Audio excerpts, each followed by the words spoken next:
Hello, hello, hello. Happy Halloweenies.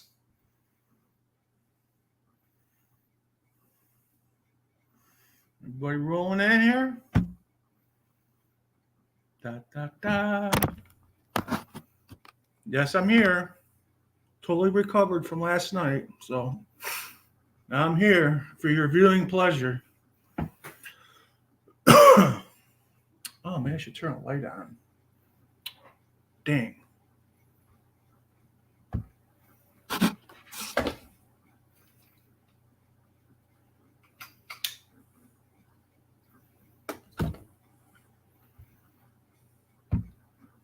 How's that? A little bit better? A little bit better? Shit all over the place here.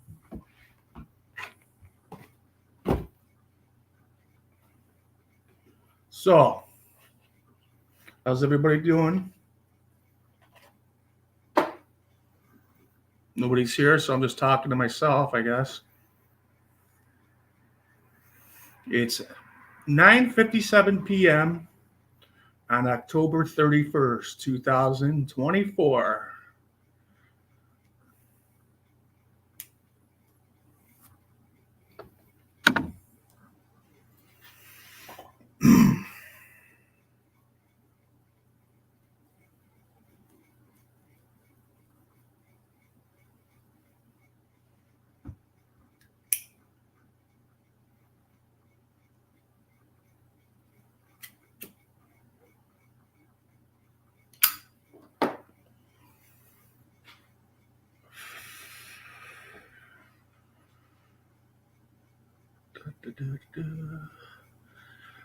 Hello, Jane.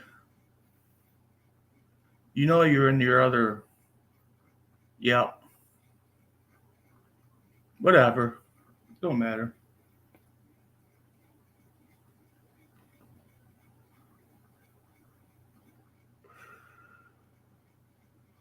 Do, do, do, do, do.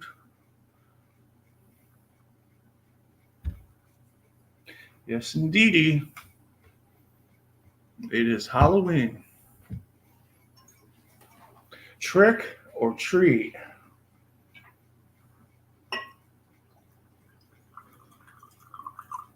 Excuse me while I take my medicine here.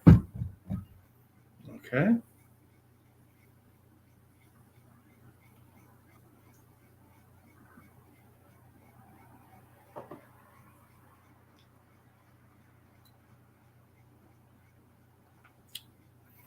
Mm-hmm. Come on up. Everybody wants to come up. Come on up. Come on down to The Price is Wrong.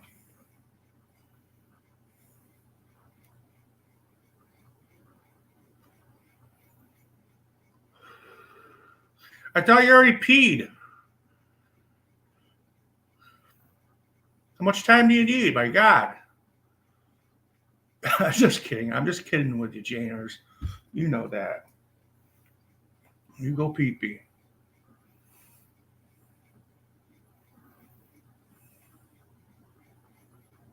Kind of warm here today. It's warm in here right now. It's almost like AC time. I want to say hi. Okay. Oh, gotcha. Gotcha.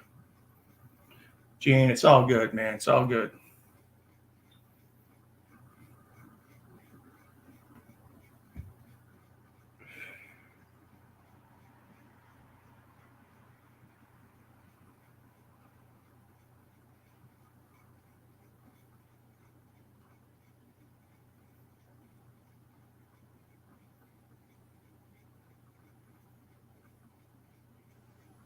See how Jane is? Puts me second. She's got to go say hi to somebody else instead of me. Me!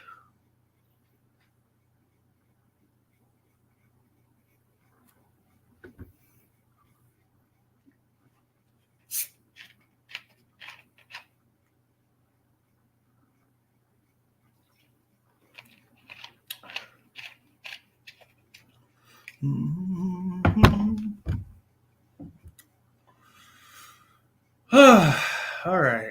we going to talk about tonight?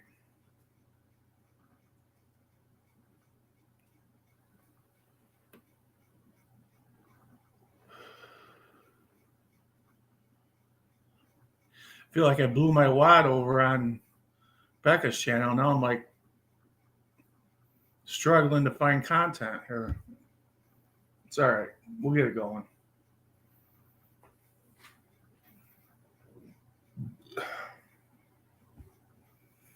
Didn't get one trick-or-treater. That's good because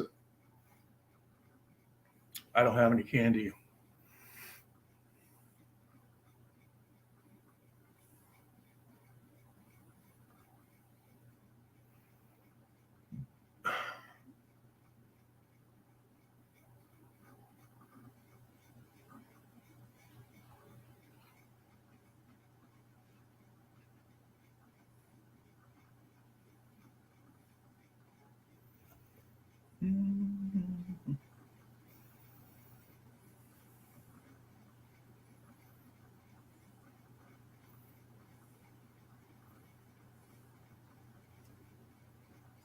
Oh, this might be a short stream tonight, guys. I don't know.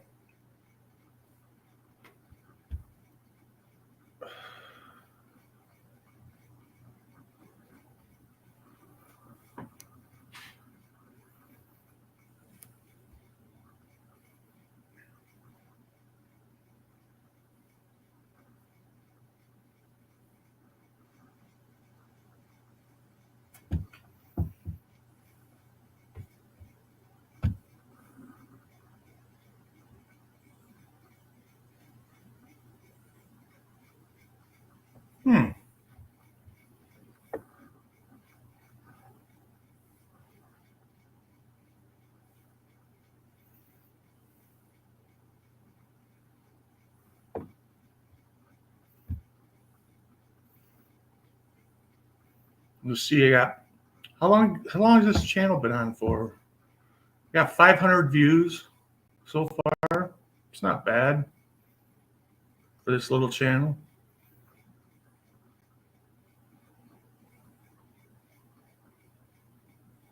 What do you think, Jane? 500? Or I've done like shit 10 videos maybe, if that. It's not bad. Know what I'm saying?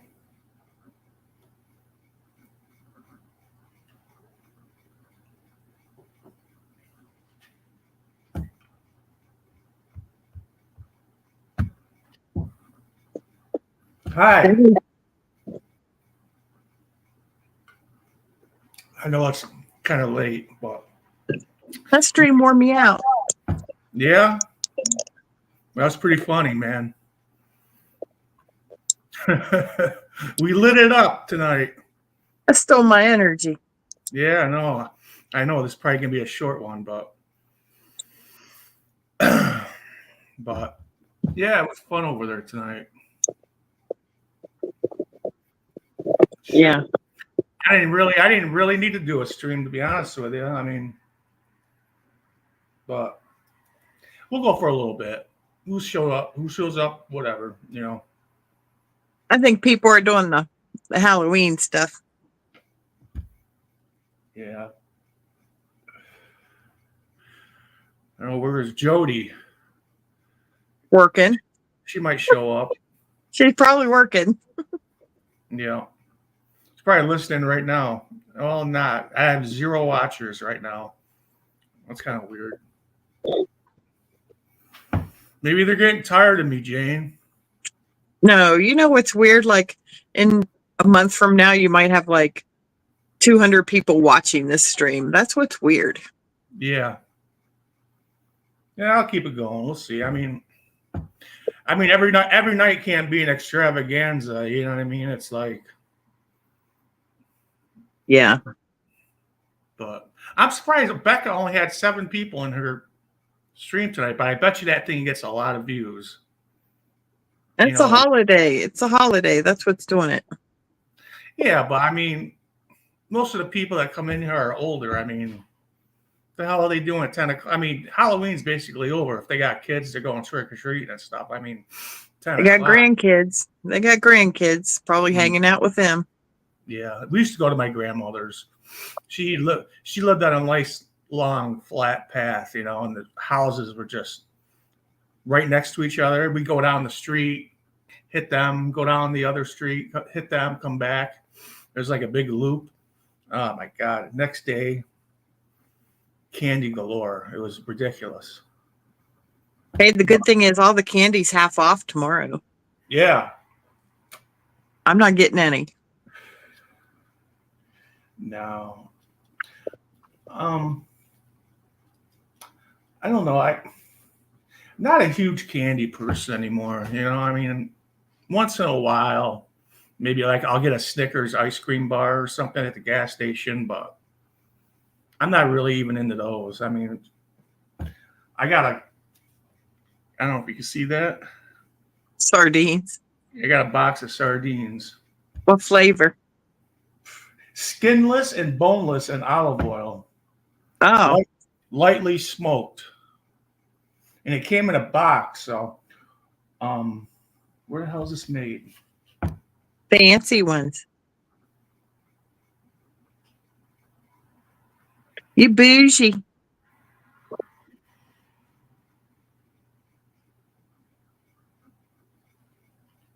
It doesn't say where it's made. Oh, wait a second. Oh, from the Atlantic Ocean by local fishermen and hand chosen for superior taste and texture. Boy, Hand chosen, huh? I'm in for a treat tonight. Hey, Marv, what you doing? Don't get tangled up. What you doing? You liking it out there tonight? Yeah, it's nice, huh? Nice and cool.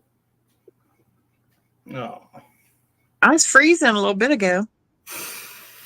it's cooling down. This house was kind of warm. I got both ceiling fans going in the kitchen and here, and it was kind of stuffy. But it's cooling down now. That's nice. It was 80 here today. Yeah, I bet you it was close to 80. When I first came on Becca's, it was 68 degrees, but still felt pretty warm. My air's running right now. I can hear it. It's been running all day. Yeah.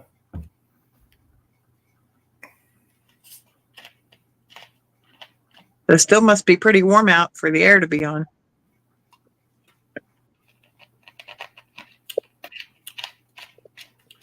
Yeah. What do you got your air set at? Like 69? Yeah. Yeah, that's what I set mine at. Huh. Are you warm? Go eat your dinner. Your dinner's sitting right over there. You need no more treats. Go eat your dinner. I'm tired. I got up at 4 a.m. I don't know how you do it. I just woke up and I just was like done sleeping. What time is your appointment? Is your appointment at 3 o'clock today again? Yeah, it was at 3. I was just like, I was in a lot of pain. So I thought, well, I'll just get up and go out to the couch, watch TV. And then I thought I was going to take a nap, but it didn't work out that way. I was like, well, I'll probably make it all day. I did, but who's in there, Becca? Yeah, she's in. She's making her appearance. Come up, Becca. Oh my God. I'm having like spasms in my shoulder and My back's a little bit better today. It's not as bad as it was, but I still feel it a little bit. But it's better than it was yesterday. That sucked. Yesterday was like, and you're on the mend. mm-hmm. Must have been a muscle. I think it was. But like when I lay in bed, if I move wrong, it does that like I get like that jolt, you know what I mean? Like what do you call it? Like you said it. It's like a nerve or something, you know what I mean? It's like nerve or muscle. If I move just the right way, I get a shock. Oh, that's a nerve pain. But it's definitely better than it was. Come on, Becca, get up here. You don't have to stay long. Just show your face. Come on, girl. Maybe she's busy. Pizza looked good tonight. I have to say, her pizza did look pretty good tonight. I don't like thick crust pizza. I like kind of thin. I like it how it was greasy on the bottom. I kind of like that. I like the toppings. I had a salad, so pizza did look good. I was like, Yeah. oh. I didn't Bacon. really care for my salad. I don't ever order bacon, but I mean, no bacon. I saw it on her pizza. I thought it looked pretty good. You know, that's not something I think of when I order pizza. Usually, I'd like mushrooms and onions and sometimes pepperoni, but I'm kind of like burned out on pepperoni. You know what I mean? It's just like Yeah. if it's a good pepperoni, you know, like what do they call it, the cusps, like they kind of shrivel up into a little bowl. And the Yeah, greasy, those are neat. I like those, but if it's like a shitty pepperoni, I don't care for that too much. I never eat pepperoni. I like peppers and onions, sometimes with sausage. That's good. Philly cheesesteak pizzas are pretty good. Domino's has one of those, and they're not bad, but I don't care for their crust. I'm not a big Domino's fan, but I mean, if it's 12 o'clock at night and you want a pizza, they're like, boom, right there. I mean, they're fast, like 20, 25 minutes. They're at the door with the pizza. And it's hot. So if you get coupons and stuff, you can actually get pizza pretty cheap there. But if you don't know if you don't know what you're doing on the app, they'll take you for some cash. They will, but they make things, you know, available with coupons and stuff. It's not bad. Like when they have their deluxe pizzas for like $9.99 or their specialty pizzas, that's a good deal. I'll jump on that. But I've been seeing people eat pickle pizza lately. That looks pretty interesting. I'd like to try that. It's probably salty. Yeah. I like pickles, but I don't know if I'd want pickles on pizza. I'd have to try it. There's a little bar about a couple miles from me. They have a Mexican pizza. That's really good. Really, really good. I like that. Yeah. But Becca, come up on cam. I'm in the dark. I got 18 subs, Becca. It's like Subway here. I got 18 different subs. I got some friends on TikTok. I've been talking to them, you know, telling them, they're like, "Oh, you got a channel? You didn't tell me that?" I'm like I don't really promote it, you know. I just like people find it, they find it, you know. But you know, I've been having people finding my other channel, you know, and we just basically talk about music and stuff, and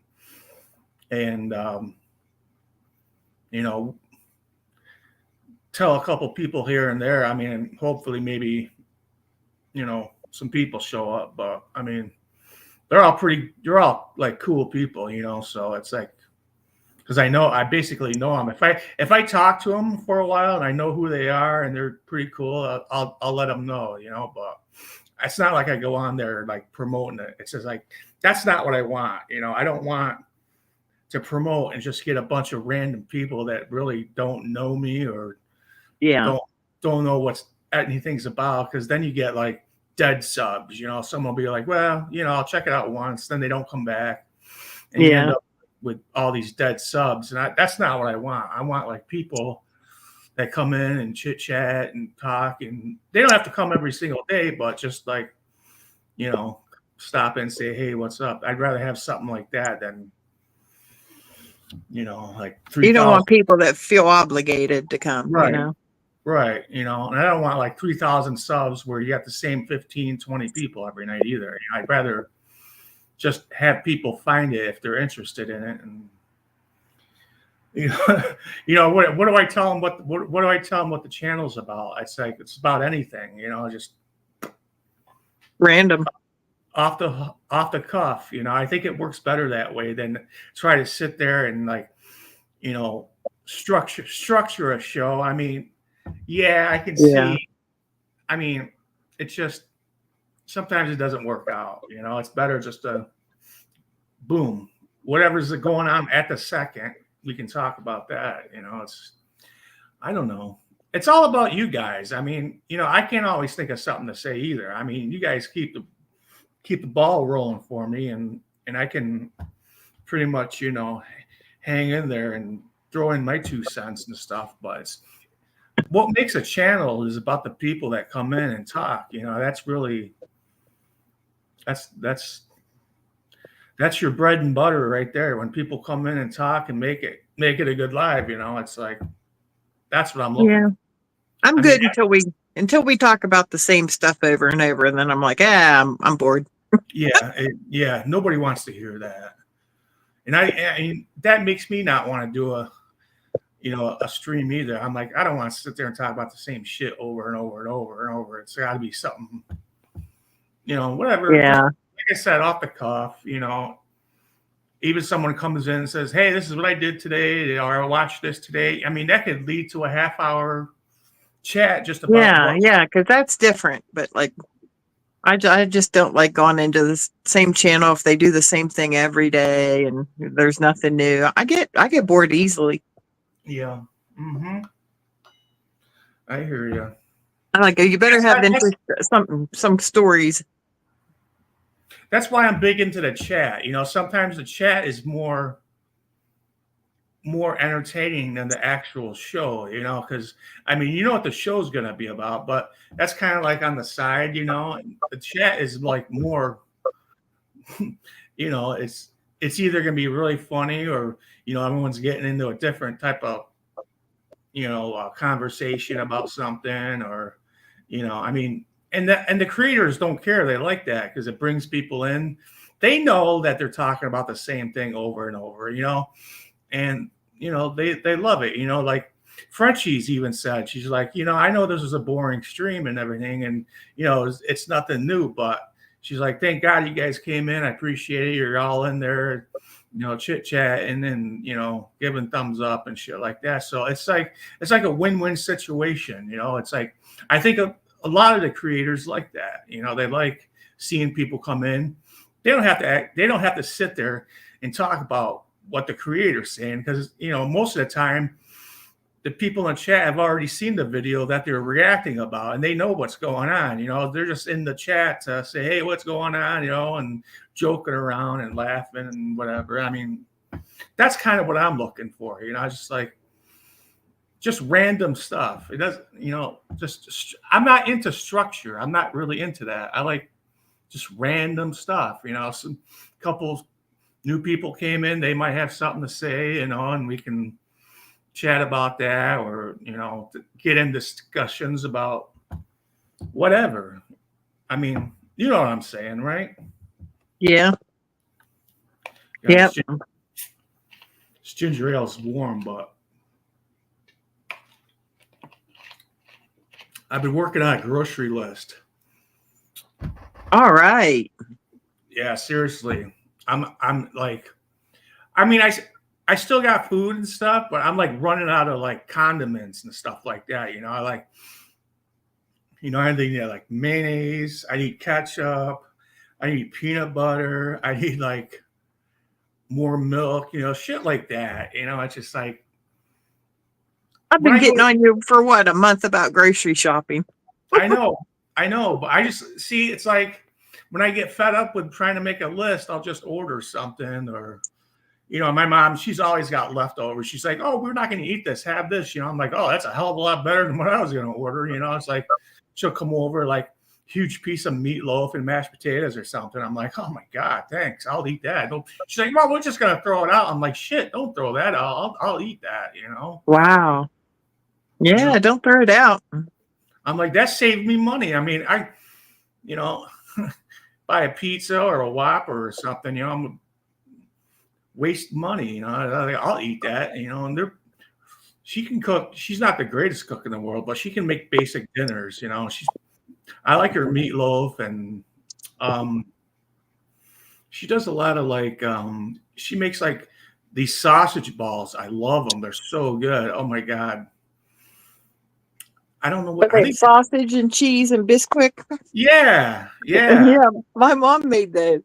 Oh my God, those are so good. She's like, we got like 10, 15 of these things. And my husband's like, I'm not eating that. I had enough. I don't want it. And my mom's like, well, I had enough too. So I'm like, It's well, funny. I make those on Christmas Eve when we have like hors d'oeuvres. yeah, That's what we have on Christmas Eve, and I make those every year. yep. Those are good. And I like the little, what are those little tiny like Hillshire Farm Franks in a little tiny crock pot Yeah, with, the little smokies. I put those yeah, in with. I make mini meatballs and put them in there in the crock pot with them. yep. Like grape jelly and that chili sauce, like comes in a like Heinz bottle. I mix that together. Yeah, I just use spaghetti sauce now and grape jelly. Oh yeah, that's cool. Yeah, spaghetti sauce or That's funny. marinara sauce. Those little crock pots, man, I love those. I got a couple of them. My sister used to work at Home Depot a few years back, and she used to get a huge discount. I got like two of these. There, it came out to like under. It was like they were like $6.99 a piece. Okay, and they're just little like I don't know 2 quarts maybe. You know, they're just tiny, but Yeah. they're great for like hors d'oeuvres and stuff, or just like I like that spinach artichoke dip. Oh my god, You make need to try that sausage dip I told you about. sausage dip. That roll of sausage and the cream cheese and the can of Rotel. No shit, no, I didn't hear about that. Cream cheese, rotel, You and cook a roll of 1 pound roll of breakfast sausage, okay, and then you cook that up, crumbled, and then you add a 1 block of cream cheese, 8 ounce, okay. and then you mix that in there and dissolve it, and then you put 1 can of Rotel, and then you serve it on like tortilla chips or something. Oh my god, that sounds good. Yeah. It's amazing. Oh, that does sound good. You're supposed to use like hot sausage, but we don't Yeah. do that because Mike gets heartburn. But Right. the Rotel's spicy anyhow if you use the original. Yeah. Yeah. Yeah. It's good. It's really good. Like that. Like was that like that Bob Evans or Jimmy Dean shit that comes in a like a tube? Is that Yeah, where we you're? get the Bob Evans. I get a 2 pound roll from Sam's Club for $5. So Oh, that's not bad. $5. Shit. no, it's really good. It's good sausage too. It's not real salty and it's not greasy at all. Mm. You ever make chicken wing dip? Buffalo wing, yeah, yeah. Sometimes I like it, but sometimes it's just. I think it's really salty because of all the ranch you have to put in it and the buffalo sauce. Hi, chat. We're talking Hey, about dip. hey, Chet. I'm not on Yeah. cam because I had to lay down. My neck was hurting real bad. Okay. Okay. Yeah. Yeah, I know what you're saying with the buffalo dip. I like eating it with celery sticks. That and I'll put a little blue cheese in mine, like Frank's Red Hot. Twix. He's having That's, a Twix. Yeah, Twix are good. oh, I love Twix. I am so tired. I'm like struggling here. When's Becca coming up? I don't I'm not know. gonna I'm not gonna leave, but Hey, I gotta go. Nature's calling. I'll be right back. Okay. okay. I can't. Chet, what time you got to get up?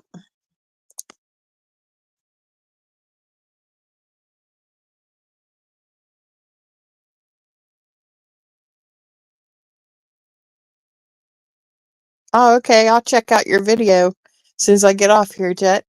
Make sure I comment on it and stuff.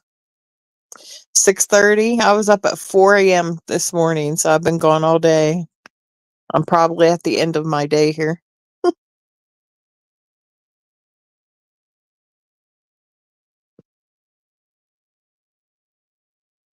Did your cat wake up or did she stay asleep?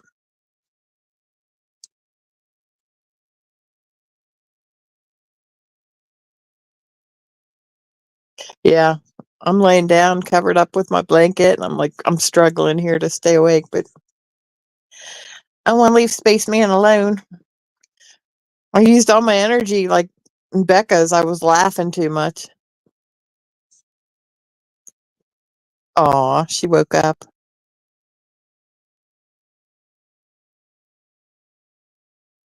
I'm cozy. My cat's laying on me. You can probably hear him. He's snoring.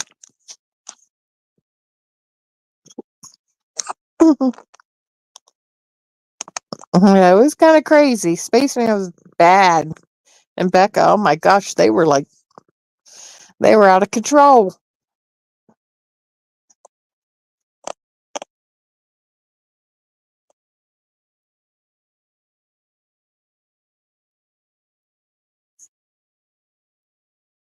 No adults in the chat tonight, you know? I'm like, what the heck? I can't keep him in line. I just give up. He's probably listening to what I say.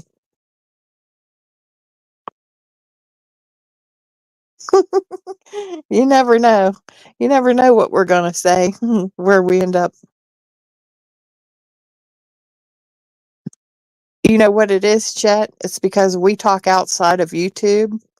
Like Spaceman and I talk about every day, and Tay and I talk every day, and we know each other too well. So we know like things to say that will make the other person laugh, or, uh, you know, we just know. We know things to say. Yeah. Like there's a lot of things we say nobody knows. Like we know how to trigger Becca. We know what to say to her.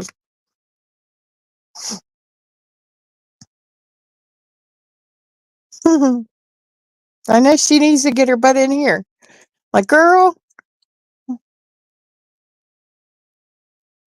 you get up in here and make us laugh.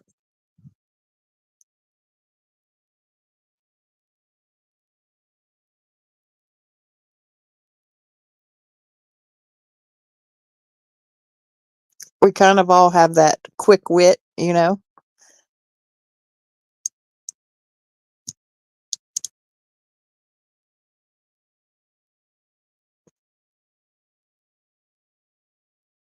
Could you imagine if there's like 100 people in chat? It would be nuts.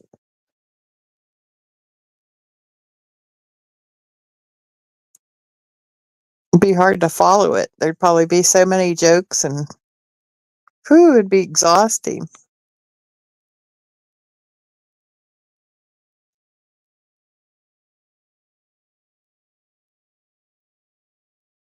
Chet, did you get any trick or treaters?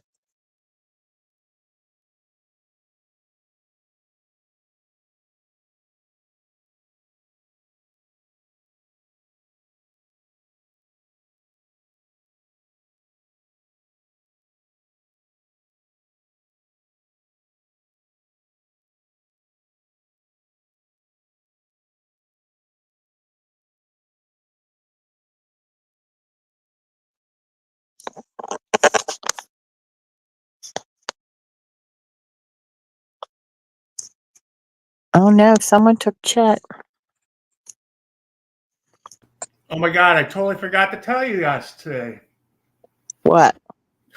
I got a new toilet. Oh. Oh wait, they were coming to fix your fridge too. That guy, he's not coming yet. I called him. He said the part's on order. It's probably gonna be next week. I'm like, come on, dude. I could have had that part on Amazon like 3 days ago. Yeah. But no, I got a new toilet because it just sucked. It was like we put it in like 6 years ago, and it's like, it has this super flush thing to it. It's supposed to be really good. It's an upstairs toilet. So it's got like some piping and shit it's got to go through. And it's just, I snaked it out really good and everything, and right through, and it was just a piece of shit. So this guy that does all the work on my mom's house, he said he would put it in. So I told him which one I wanted, picked it out. He picked it up. He brought it over. He had that thing in, like, I shit you not, like 40 minutes, it was done. He came Yeah, in, they're pretty fast. took the old one out, put a new seal in, and man,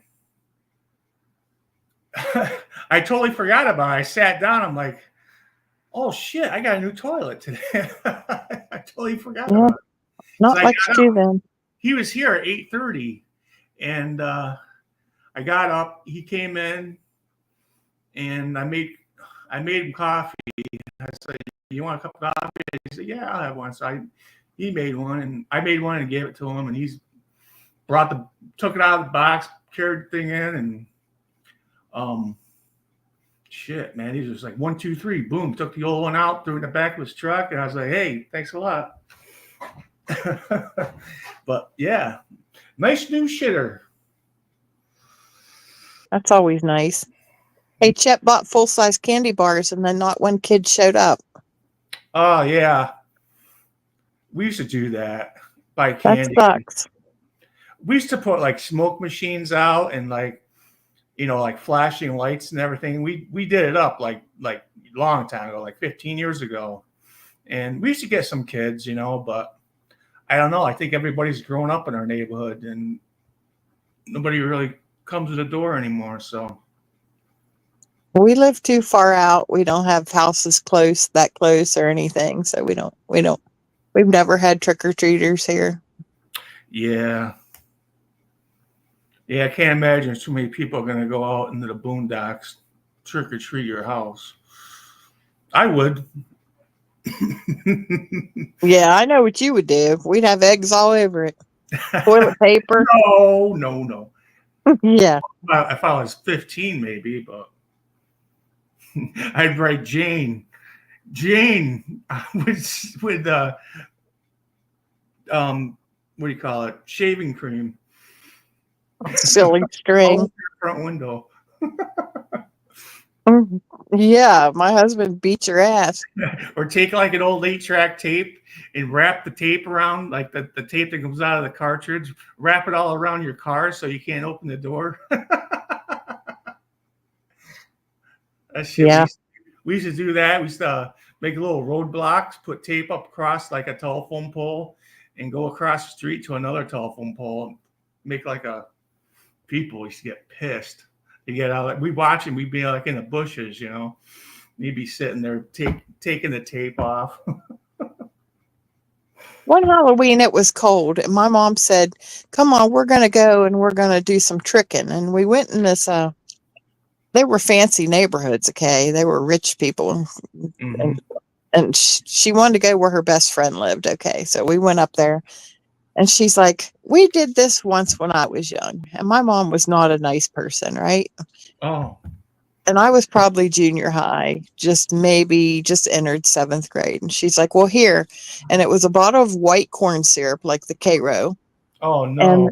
then cornflakes. And she's like, "I want you to go to Mary's car over there and dump the corn syrup on her windshield and then dump the cornflakes on it." Oh my God. I did that, and it was kind of cold that night. So you know what happened to that. Oh God. And she ended up telling her.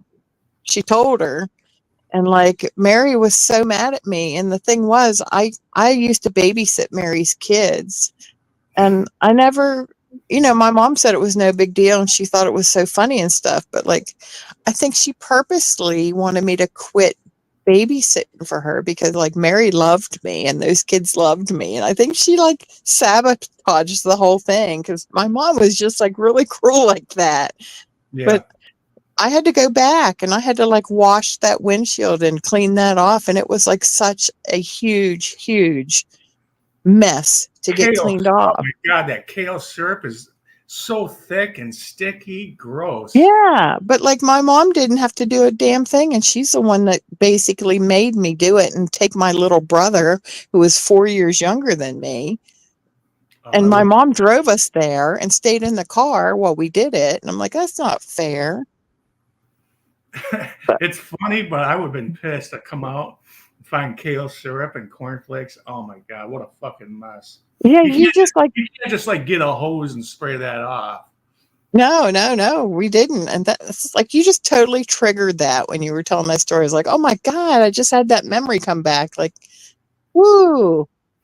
And then We're I remember going with my friends, the same neighborhood. My friends and I went and we would stick bubble gum under door handles of the cars. oh my god. Like, oh my gosh, I can't believe we did that. But we did. We went around, chewed bubble gum all through the neighborhood, and we stuck it on all the drivers' door handles. We used to take at Christmas time at night. We go around, take people's like lawn ornaments, like big Santa Clauses and like reindeer and shit. Take them and move them to the people across the street's front yards. Oh no, no, that, that was funny. I wouldn't do that. Sure, they were pissed about that. Um, we were at We this. did the toilet paper and the egging and that kind of stuff. My brothers did all that. They did the principal of the junior high. He lived in our neighborhood, and they went up and did his house. And I wasn't in junior high yet. By the time I got to junior high, my brothers were so damn bad that I didn't have a chance. And he was like, "Aren't you Mark and Kyle's sister?" And I was like, "Yeah." And I was like, "Oh, damn, here we go." But like, I didn't ever get in trouble, but he hated like my whole family because of them. And of Right. course, my mom was like evil, you know what I mean? But I was the good kid. I didn't mess up at all because I knew he hated me, just me walking in that school. So it's like, oh,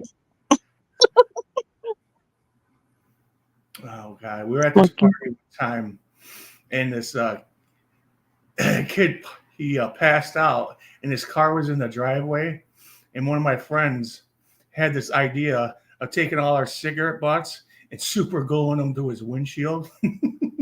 Oh my gosh. That was funny as hell. It was like the next day, they're like solid rock. You can't get them off. You gotta like really like scrape them. But I wasn't around for when he woke up. But oh man, Yeah. I wish I had like cell phones back then. That would have been funny as hell to put on YouTube. Ooh, that's kind of dangerous. Oh my god, some of the stories from house parties. Oh, house party. We have house parties, and when the parents were out of town, this girl threw a party at her house. All these people. I don't know how everybody found out, but there was like hundreds of kids there. Oh my god, the house. It's not funny. It really isn't. But the house was absolutely like destroyed. The cops came. I mean, they were like playing bowling ball with a turkey. They had like all these cans like lined up like in a bowling alley, like pins. They're rolling the turkey and knocking the can. Oh, that. Oh, they like took like furniture and like moved it out into the front yard and shit. It was bad. It was like really bad. And the cops came, and we were just like sitting there watching it. It was one of the craziest things I've ever seen. This poor girl house got wrecked because she had a big mouth and told everybody she was having a party. Yeah, Chet, that kind of stuff does happen. It's happened in the past for sure. Oh, I remember that back in the old days. They tell you on the news and stuff, check your kids' candies for pins Oh and yeah. razor blades and shit. That's nasty. Yep.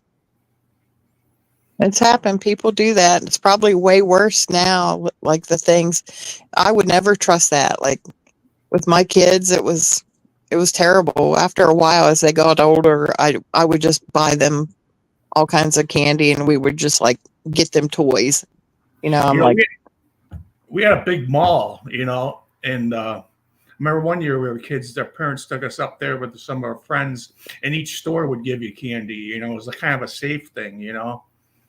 And yeah, that was kind of nice. yeah. But They have those trunk or treats now, where they go to like the church parking lot, and everyone opens their trunk and they decorate their trunk, and they walk around, pass out candy, out the back of their trunk. yeah, that's nice. That's nice. Yeah, it's real nice. Yeah, it's like Yeah, that's another level when you start tampering with treats with kids and stuff. That's horrible. That's like I do I remember that. mean, We people didn't are sick. we didn't have to deal with it, you know. I No, I mean, mean my parents did. My mom would check our candy and whatever, but like the best thing was sitting on that floor and being like, "I'll trade you this Butterfinger for that," and like, you know what I mean. The trading of the candy was the greatest part. yep. Hmm. I miss those days. I miss my kids being little. I miss that so much. Yeah, it was nice. I still have all my memories. My mom would we go get costumes. Sometimes like we would make costumes that were boring, but sometimes we get those plastic ones that come in a box, you know, like Spider-Man or Batman Yeah, or where you something. couldn't breathe and you'd sweat because they were just total plastic. Yeah, yeah. That was not fun. You take your mask off in between houses so you can breathe. People Oh, carpool to neighborhoods.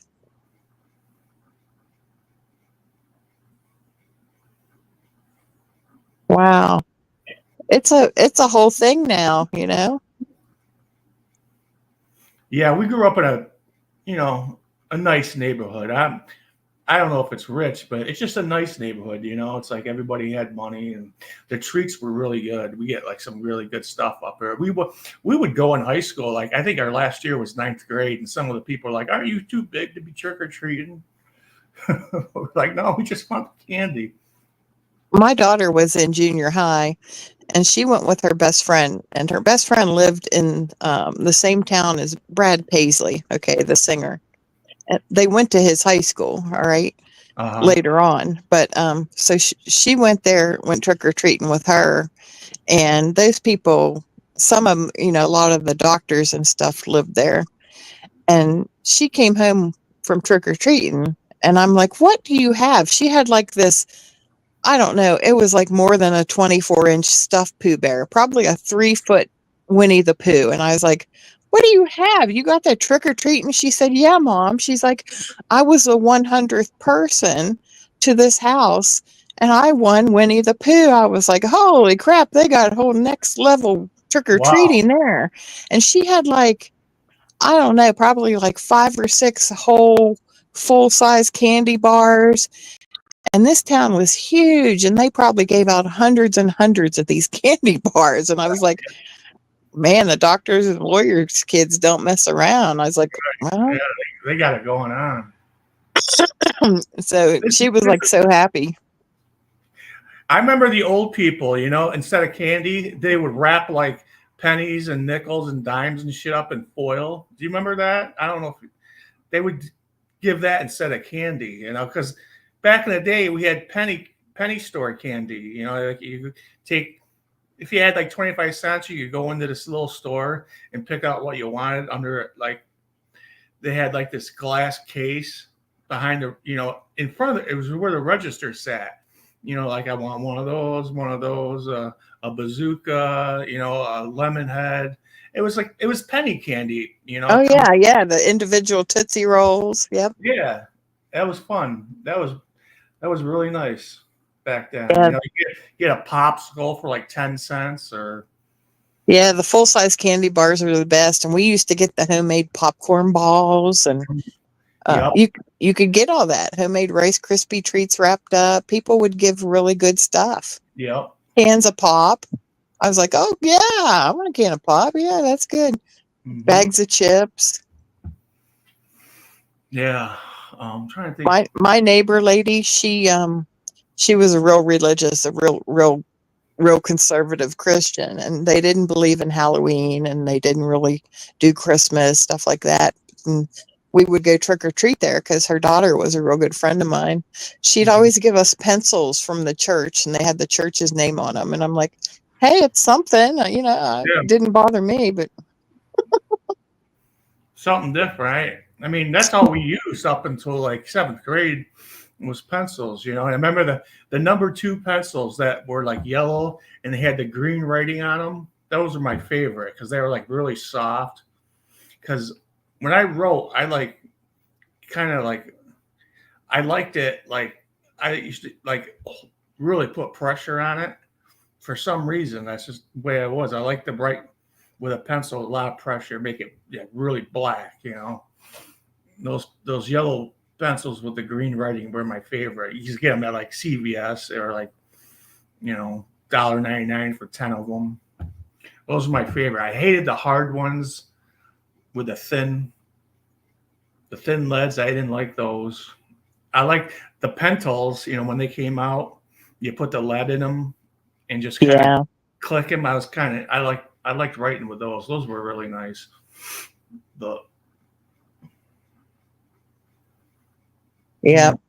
I don't. Ew, Warheads candy. He's talking about Warheads. Those things were gross. They were so sour. Oh, I like those. I like anything sour. The sour gummy bears, the worms. I like those. No, I'm not a huge fan of sour. I don't know. I can tolerate some, but I'd prefer those over chocolate. I really would. I think I prefer chocolate. Anything sour. Lemon heads were good. I like lemon heads. I like fruity stuff. I love Mike and Ike. I love Mike and Ike. Oh yeah, Mike and Ike's. Those are good. And the cinnamon ones, I like those too. Ew. Cinnamon. No. Oh. What were those one things? They come in squares. They're kind of hard. Then they like melt. They kind of start getting soft as you chew them. Are you talking now and laters? Yeah, now and laters. Yeah. Oh man. Those were. Yeah, they were real big when we were kids. Yep, I like those. Any kind of taffy. I don't know. I like Snickers. As far as candy bars, I like Snickers, like the 100 grams. What were those? Oh, the Twix. The Twix bars. I like almost any candy bar, except I don't like Milky Way at all. Or not Milky Way, Three Musketeers. Yeah, I don't like those either. They're boring. I think they're just boring. Kit Kats with white chocolate. Sometimes they have those at the gas station. Those are pretty good. I like those. I love white chocolate. Mm-hmm.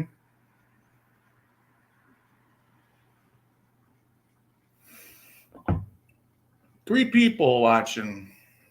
I don't know if that's the three of us or three other people. I don't know. No, they don't count us on panel, so there's Chet and two other people watching.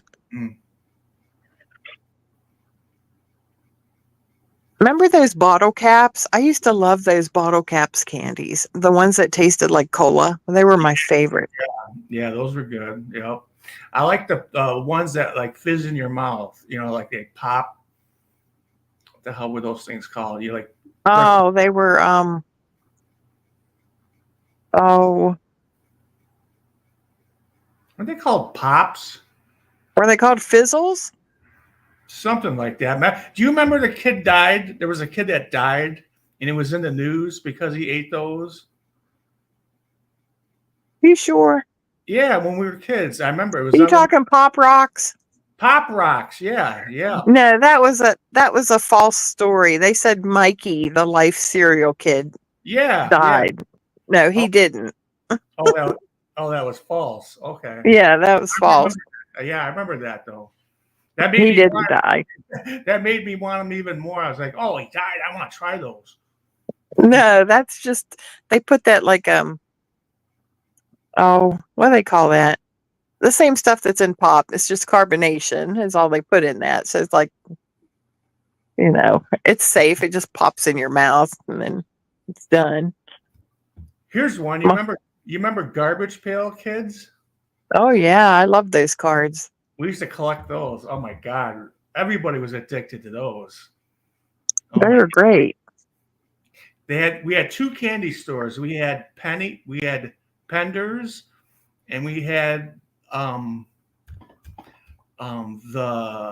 salvage outlet. And you could go there and get Garbage Pail Kids and all kinds of stuff, all kinds of cool candies. They sold like rock t-shirts in there and sunglasses, like you ever hear of Ferrari sunglasses? I They're don't like know.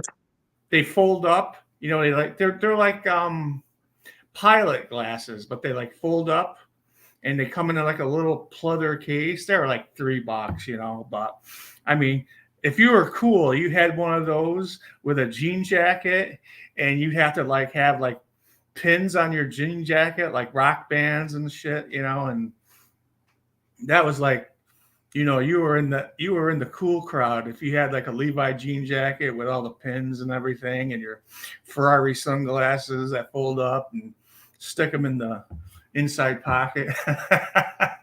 Yeah, pocket for your Walkman. Put your Walkman in there, and oh yeah, man, you were styling if you had a Levi's jean jacket. Oh yeah. Or you get those. You ever see jean jackets? They got that big patch that covers the entire back, and it Oh, has yeah. has like a cover of a rock album or something like Iron Maiden or Judas Priest or something. That was like, you were really macking if you had one of those. I mean, yeah. Yeah, well, when I was in school, the stoners had those.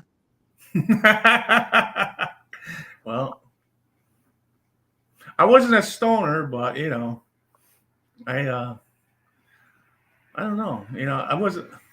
I was like everything. I was a little bit of everything. You know what I mean? I really didn't start smoking weed till like I was like a senior in high school, and I wasn't consider. I mean, everybody was doing it basically. I mean, everybody. The jocks, the stoners, even the like. The really smart like genius type kids. Everybody was smoking. It was like, wow, man. It's like there's it. Weed showed no boundaries. I mean, it seemed like everybody was doing it, and you just like nobody talked about it. You know what I mean? You just kind of like you just knew. If you're talking to somebody, you're like, yeah, yeah, yep, yep. Wow, not at my school. That wasn't a thing. No. Really? No, No, we had just the stoners, and everyone looked down on the stoners. Like that didn't happen. no shit. Wow, Yeah. not in my school. We had the nicest smoking section. Okay, you could like go out on this like huge ass patio overlooking the stadium and have a smoke out there, or you could go down the stairs behind the wall of the stadium and smoke down there. I mean, teachers would come out there and smoke with you. It was like it wasn't frowned upon. They just didn't want you smoking in front of the school. That's why they Well, had it. hell, look at your state now. You guys have Satan Club and stuff like that. That would not fly here. Satan Club. Yeah, What the hell's that? they have a club. It's called the Satan Club. I don't know. You have devil worshiping clubs in your schools, and you have like people that are allowed to pretend to be cats, and they have put like litter boxes in the bathrooms. Like your Oh, your sorry, your school systems are. Hi James. guys, Oh, James, how y'all doing? hi James. Hi. Happy Halloween, James. Yeah, happy Halloween to y'all too. Yeah, I'm gonna tell you, happy day. I don't do Halloween.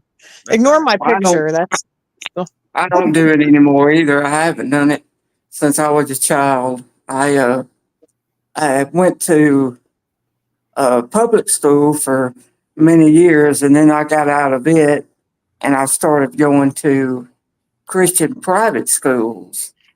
And when I started going to Christian private schools, one of the Christian schools I was in, it was during the Halloween season in October, and they were passing out these booklets telling everybody the meaning and the history behind Halloween oh geez.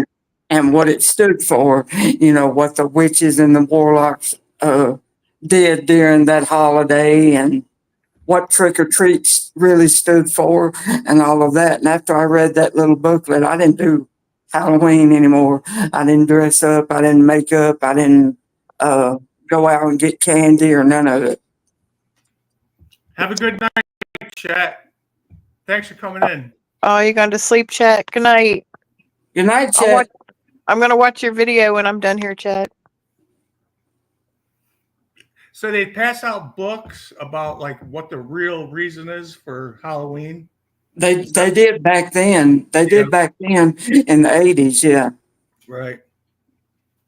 Yeah. It was I can't remember how thick the booklet was. I don't think it was very thick, but it told the whole history behind the holiday of Halloween Right. and what the red, black, and yellow colors stood for, what trick or treat, the meaning behind saying trick or treat, what that really stood for, and just the whole history behind it. That's cool.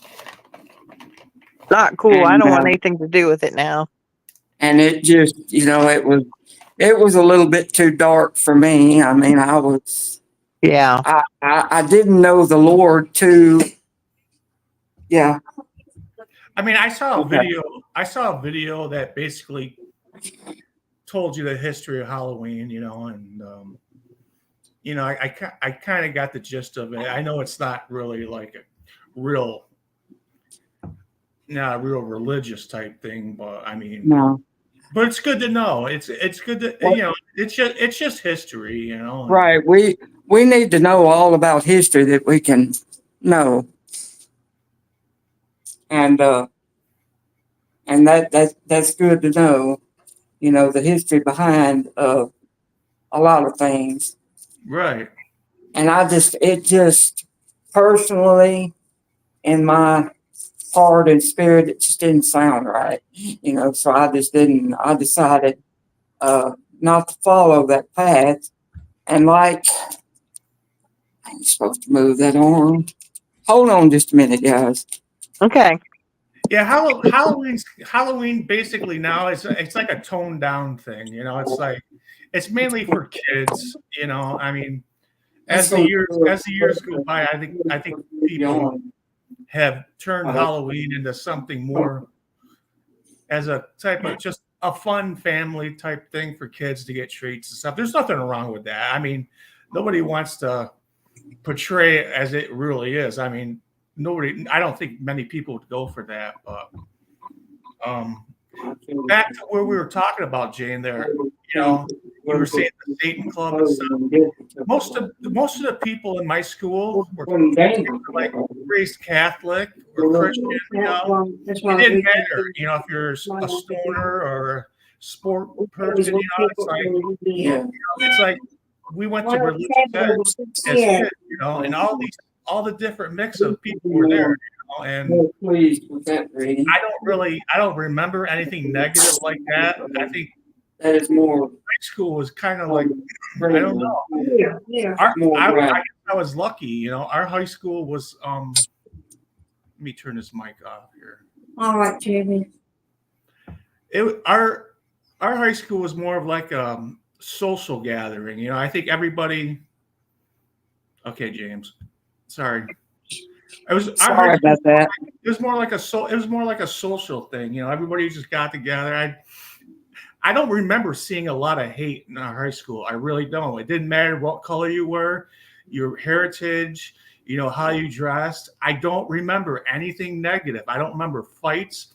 I mean, I think everybody got that out of their system in junior high. And once everybody got to high school, it was like people mellowed out and were just like, everybody was pretty much cool with everybody. Seriously, I cannot put my finger on anything that was negative or hateful in my high school. I mean, yeah, you had cliques and stuff, but that's to be expected. Right. I mean, that's to be expected, but still, as far as being a male, I mean, I think most of the guys really got along with each other. It didn't matter, what your style was or your music. I think it was just, I think I really lucked out. I had a lot of good friends in high school, and it was not a bad time for me. I mean, I don't like work. I don't like schoolwork. That's the only thing I really didn't like about high school. Yeah, that's me too. I didn't like homework and schoolwork and all that. I hated reading shit. It was so boring. Yeah, me too. It was not in my, I will read the Bible, but I can't get into anything else. I just ain't got the patience for it. Yeah. Really, it just doesn't interest me. I Now, like I'll my listen oldest, I'll listen to a Bible, like I'll listen to somebody read it to me. I'd rather have somebody read it to me, like, me too. than Yeah, listen to it, because than to read it. Because first of all, my eyes suck. It's hard for me to read much, especially in a book like that. I'd rather have somebody like read it and have their commentary or whatever along with it. It's the same thing to me, yeah, it basically is. I mean, you're getting the same benefit out of it. right. You're getting the same meaning out of it. Yeah, but I've been listening to the history of the Old Testament, and listening. I haven't got as far as the New Testament yet, but I've been kind of listening to, like, you know people just like talking about how everything came about, and it's hard to explain, but Yeah, it's just I'd rather do it that way. I'd rather lay in bed, relaxed, in the dark, and listen to it that yeah, way. me too. You know, Me too. I'm just being totally honest. I would much rather listen to it. there's so much on YouTube to listen to about you know Yeah, you can pretty much look up anything that you want to know and hear the story of the history behind it. Like we said, Halloween or Christmas or Thanksgiving or whatever that you want to Yep. know the history of. It's pretty easy to find, that somebody is telling the story or somebody's putting a video behind it and Yep. explaining the story. So it's pretty easy. And Yep.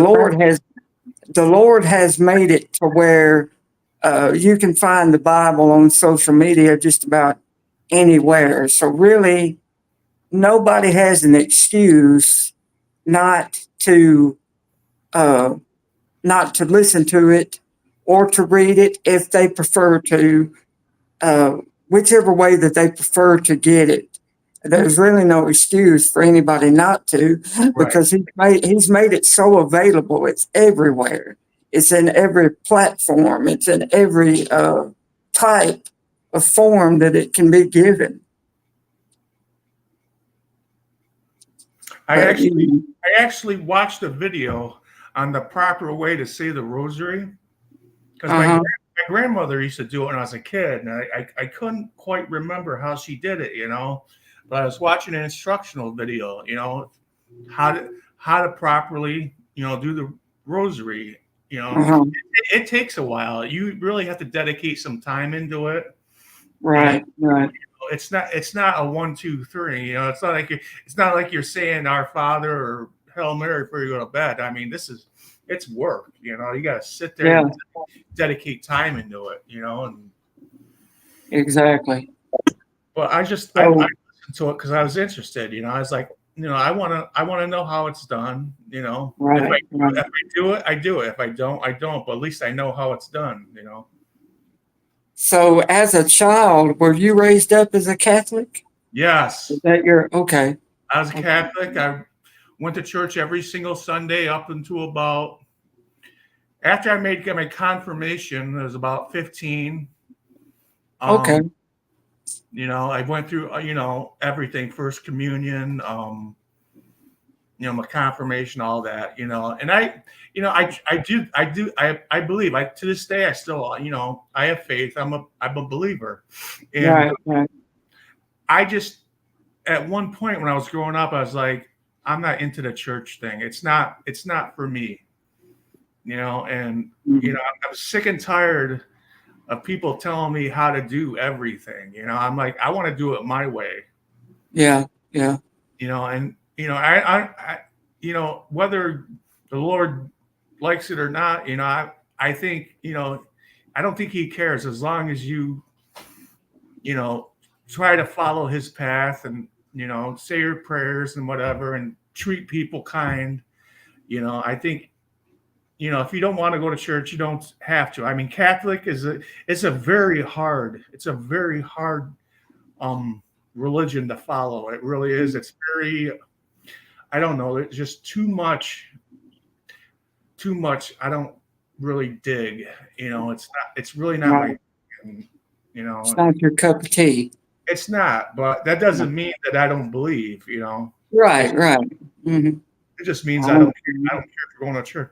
I'll see you guys tomorrow. I think I need to go to bed. Okay, Backers, you get some sleep. Yeah, get some sleep, Becca. We'll see you later. All right, I got the Night, hiccup. Becca. Thanks for coming in, Backer. We'll see you later. I actually just fell asleep. Oh, Oh wow. my god. We're putting Jane to sleep talking about all this religion. Yeah. No, Jane's been up since 4 a.m. Oh, have you? Oh, my goodness. No wonder. I'm sure we put a lot of people to sleep tonight, but that's all right. I'm not sleeping. I'm good. You know. Yeah, I'm good too. I know that a lot of people don't want to talk religion and anything. So if I, It doesn't like matter. Bernie, It really doesn't matter, James. You know, if people want to talk about it, they can talk about it. If they don't, they don't. It's not. It's totally not religion, though. It's not. This is the first night I've actually had relief from pain, and I'm like so relaxed. well, praise God for that. That's great. Awesome. Yeah. I'm not free from pain, but like I'm so excited to like have minimal pain. So Right. I can understand that. I can understand that. I had a bad day myself with my physical body because last night, when I had that leg treatment done and I had to lay down in the bed, they put me through the ringer, man, and my body is just not in shape for that anymore. And I've been sore, and as the older people say, stove up all day long over that. And I just finished having to do it again, but the nurse we got tonight works a lot faster, so it wasn't as bad. But last night, man, it wore me out. I mean, by the time they got me back in the chair, I was huffing and puffing like I had been smoking for decades. Yeah, like you ran a marathon. Yeah, yeah. you're gonna have to keep doing it. Yeah, until the leg is healed up. They did have it healed up at one point, but there were still some skin excoriation, they said.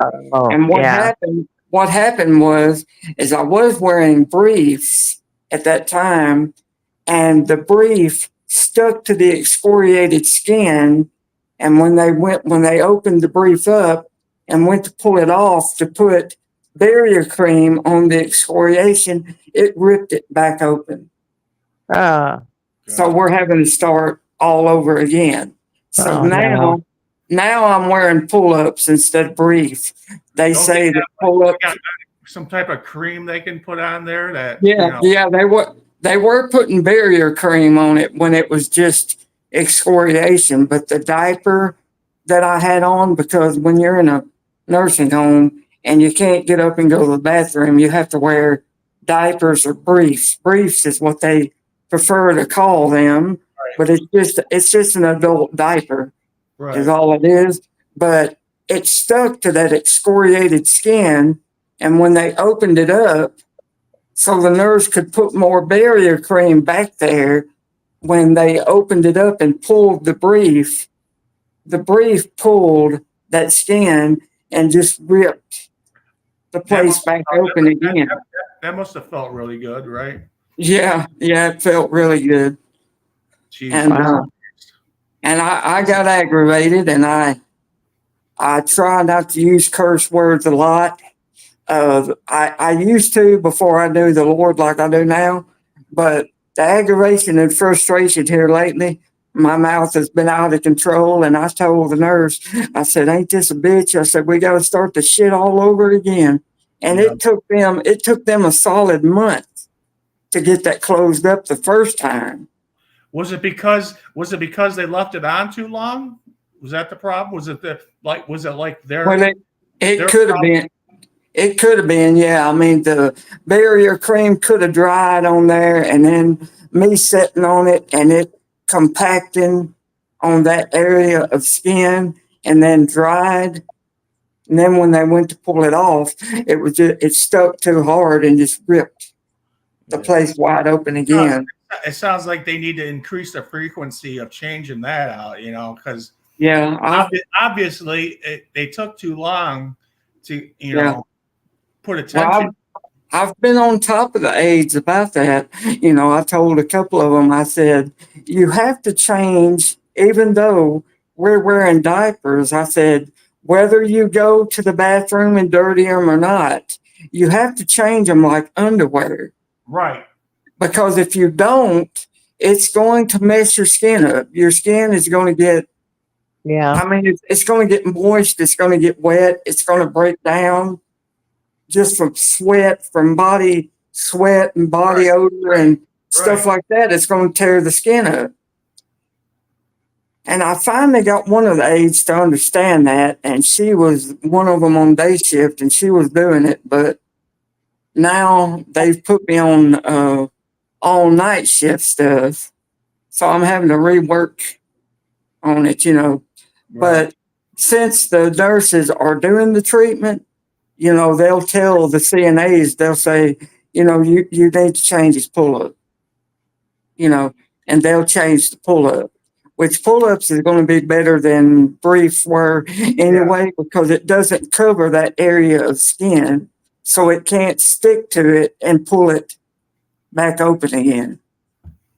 My mom was a nurse, and and when my uncle was passing away, he had my mom used to go down there like every 8 hours because he would get bed sores, and he was small. Yeah. He was like really small guy, and and she would have to change it all the time, because of him just laying in the same spot. He couldn't move, he was hurting really bad. Right. It's something you got to pay attention. You can't let it go, because bed sores are bad. You can get infected and everything. Bed sores could, if they get the right infection in the wound bed, they can kill you. The infection could kill you. It could get in your blood and spread all over your body and just kill you. Yep. It is up in the hospital. It is a very serious thing, and I have been hospitalized with many different infections, even sepsis. But the Lord in his goodness and his mercy has pulled me out of sepsis about 3 or 4 times.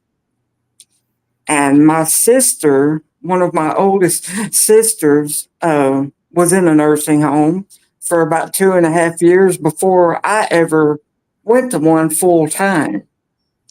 And she used to get bladder and kidney infections quite frequently. Like UTIs? Yeah, when she was in the nursing home. She would frequently get UTIs. Well, she ended up getting a sepsis infection from a UTI that she got and was hospitalized. God pulled her out of it the first time.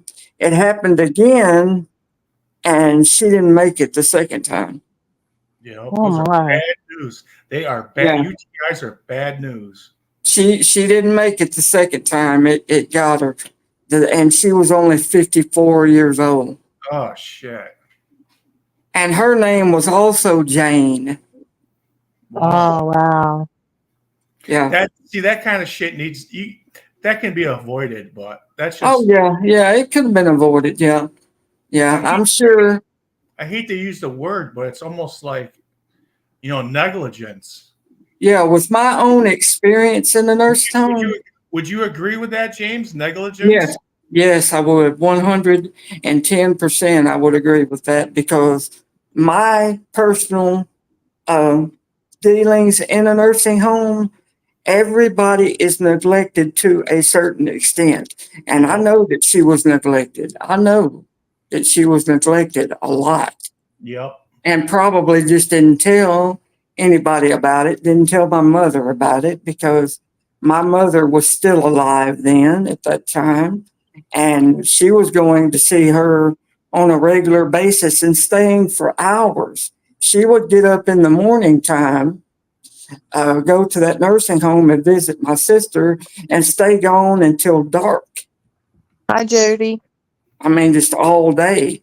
Yeah. And she probably didn't tell my mother much about what was going on.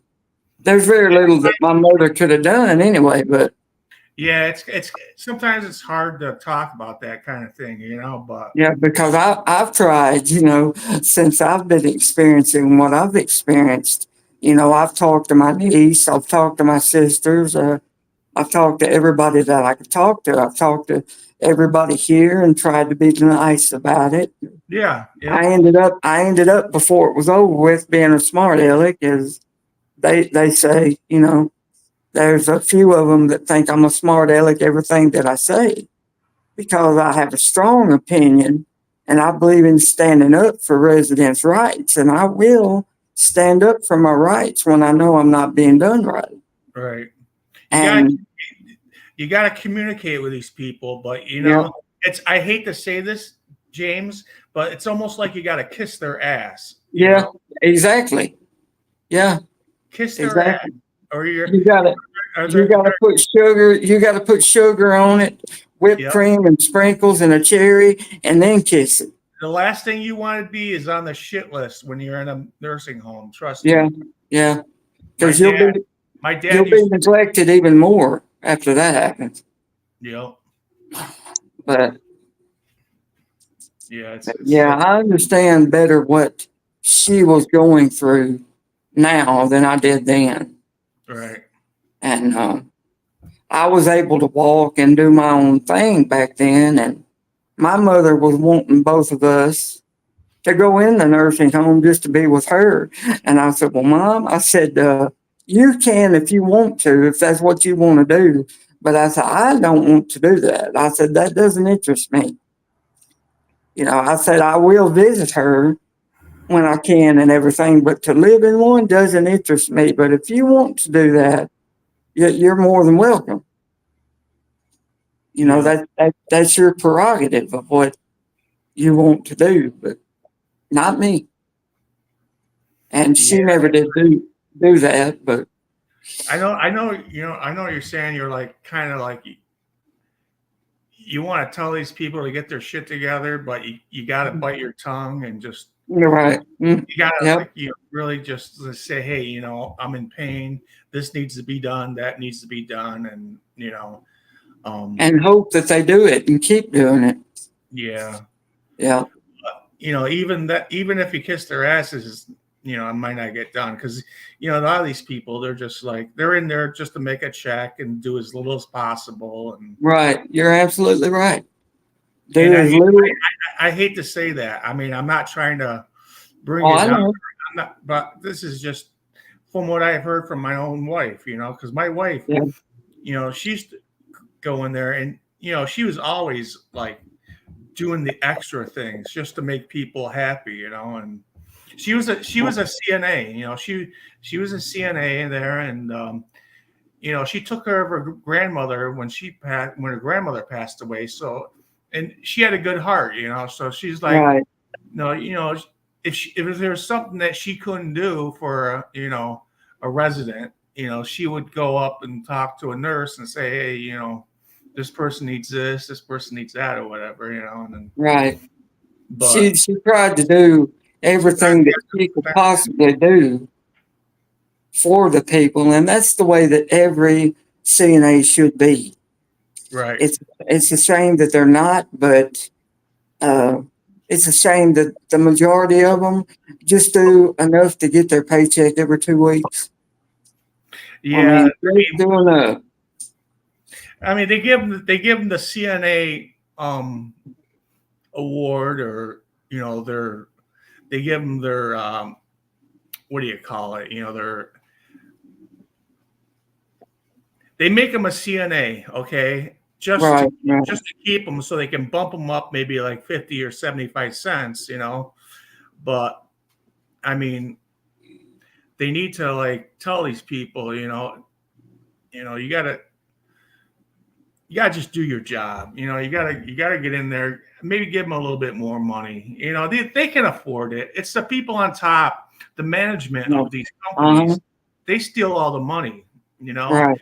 Whatever's left. That's Yeah. how they. Corporate That's how they corporate divvy it is the out. one that, yeah. It's a sad thing. I mean, it's been going on for years,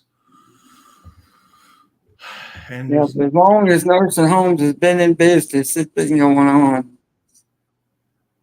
And it's crying, sad shame is what it is.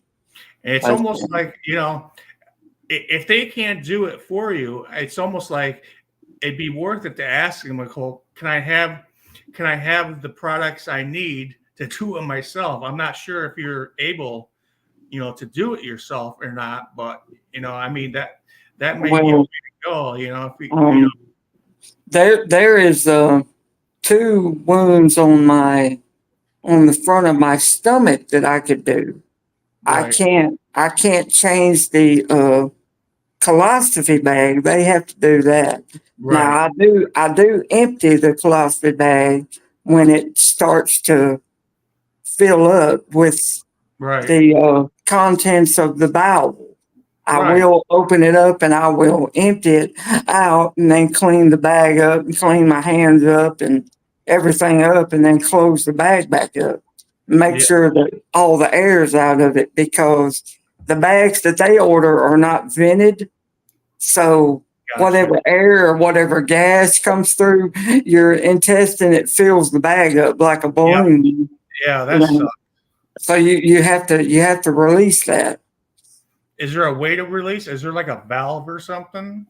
There's a at the bottom of the bag there is a Velcro hatch at the bottom of the bag, and you just unvelcro it and you unfold it, and it opens the bag up, and then you take your other hand and you mash the air out of it Right, and right. smooth it out, and then close it back up. You know, you know. I grew up in a you know a family where my mom worked. She was always she always worked in the health field. She was an RN, and my wife, of 20 years, she worked in the health field. So like, I'm not like oblivious to this. I kind of know, I know what you're going through, and I kind of, Right. I know what you're saying. It's like you make sense. I can relate. Because I went to school. I went to college for become a radiology tech, which I didn't follow Oh, through. okay. You know, Oh, I see. I just it wasn't for me. I can understand how they're important. But I just had a hard time doing X-rays of people in pain. It was just too. It was too much for me, and I thought I could do something else that was better for me. Right. Right. I spent like 6 months in a hospital dealing with people in pain. Kids coming in with broken arms and stuff, and it was heartbreaking. I couldn't. It was not. I Yeah. was. I wasn't cut out. I was not cut out for the health field. So I just. I don't think that I would have been either. Of course, I wasn't able to get very far in school. I went 15 years instead of the usual 12, trying to get a good education. But I could I was born with a learning disability, so I could only get so far in school. And my parents couldn't help me with the homework, and they used to get more angry with me than anything else when I wasn't able to do the homework. And I had to have teachers, I had a couple of teachers in school that would help me along, when I was confused or whatever. Right. And math happened to be my worst subject of all. And it's probably the subject that you have to use the most in Right. life. So, I can say that I tried with everything that I had, but I could only get so far. And then me being born the way I was born, I was like, what kind of job could I get anyway that I would enjoy? I Right. wouldn't enjoy sitting behind a desk all the Right. time. I wanted to move, and I wanted to, you know, I wanted to be able to get around and do a job where you moved and you done it. You know, not just to sit behind a desk all day. Yeah, I learned a hell of Um, a lot more from hands-on and just being trained right, right. than I did from a book. I was not into books. I didn't like reading, but if I saw somebody do something, I was like, I either could do that or I couldn't do that. And Hmm. I worked in manufacturing, mostly my whole life. I worked in a newspaper plant. That was I actually really enjoyed that. That's probably one of the best jobs I ever had. It was a lot of work. It was a lot of hours, but I really enjoyed it, just getting out and, seeing people and, being in charge and being able to like, you know, do something for a community, because you would Right. not believe how many people depended on the newspaper. It's like people's lives at that time. I'm talking like between 1993 and 2009, I was on and off, back and forth. If I got sick of Right. working where I was working, I'd go back there. Uh, And, there's nothing better than seeing somebody smile when they get their paper. It was like yeah, greatest that's thing, true. That is and true. you go like, it was just, it seriously, I really, I, I didn't think I could handle being like a supervisor, because I was always like, I like being told what to do instead of having to tell people what to do. But my boss kind of like, he like said like, you gotta think about it as a chess game. How to use your pieces. How, these people are getting paid by the hour. You shouldn't have to do all this work. You get someone who's not doing something to do something, then you'll see how it goes along. And Okay, right. after a while, it was nice, but I was working 12, 13, 14-hour days sometimes, and they got really old. It's just I can imagine. after a couple of years, I was like, even though I had a car that, I didn't, a car that was owned by them, and I never had to pay for gas. The gas was always in it and everything. And, and it wasn't worth it. It was just like I would turn my phone off. I'd wake up at 10:30. I worked third shift, so I had to be at Um, work. I had to be at work at 11. I'd get there at 10:30 just so I could have a half hour to listen to all the messages on my phone and my emails and everything. I was like, oh my God. But after a while, I kind of got used to it. uh, It was a fun job. It really was a fun job, but it was just like, working third shift makes you old. It really does. yeah, yeah. Jane got Yeah. booted. She What? must have. She must have. She said she got booted. I didn't boot Oh, her. okay. Hmm. Well, sometimes the internet has a mind of its own. It. What happened to me the other morning is my phone died, and the thing about it is I had it plugged up charging it while I was talking to you guys, and it still died. With it And I plugged got, in? When it was plugged in, it died? yeah, it still died on me, and it plugged in. So I How got old? my other phone. It's a brand new phone. I Man, just got this phone, brand wow. new. No shit. And yeah, yeah. So I got my older phone. I've got two phones. I got my older phone that I had before I got this one that I'm Can you, talking on now. can And you, I tried to get back on the live, and I was backstage for a little bit, but you guys were having a heated discussion, and that was the night before that is when I didn't get any sleep, and I'm like, well, they're in a heated discussion. I'll just come we back were in a, later. And we were in a heated discussion. What were we talking about? I don't even remember now, but you and Jane were in a discussion about something, and I thought, well, I'll just take a nap and come back later on, let them, talk about what they're talking about. I don't know. I don't remember any heated. I don't know. I don't know. I don't remember what you guys were talking about, but you were pretty deep into it at the time when. We're talking about foot massages. No, no, it wasn't about that. No, I I don't remember what it was about, but I don't think it was about that when I got back in the don't know. chat backstage. I don't Because know. if it would have had been a discussion about that, I probably would have stayed and listened. Um, I probably would have stayed and listened to that because Yeah. I need a massage or something. Mhm. Cheated. I really honestly don't remember what it was about, but Yeah, it don't matter. We get into some strange things around here. I don't know. You I, know us. We come up with things out the top of our head and just start going. yeah, We like go into that. What's it called? Like a rabbit hole? Is that what they yeah, call it? going down the rabbit hole, yeah, About like strange and stupid things. But it's following Alice down the rabbit hole. yeah, yeah. But that's this channel. That's just like you never Yeah, know. You never know what you're gonna get. well, I'm the same way. I could talk just Yeah, yeah. about just about anything. If I know anything about what we're talking about, I mean, I don't mind talking about it. Let's see here. I'm not watching backstage. Shame on you. Jane, you didn't come backstage. I've been waiting for you. I didn't see you. I don't know. At first, I thought she just got tired and went off,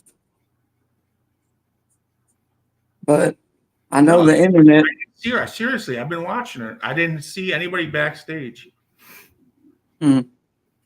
But how's your battery right now? Is it pretty good?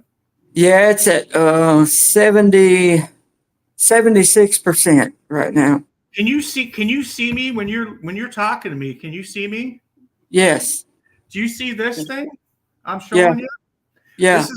This is a battery block, okay? See, it's like plugged into my phone. Uh-huh. You charge this thing up overnight, right? And Yeah. this thing will charge your phone for a week.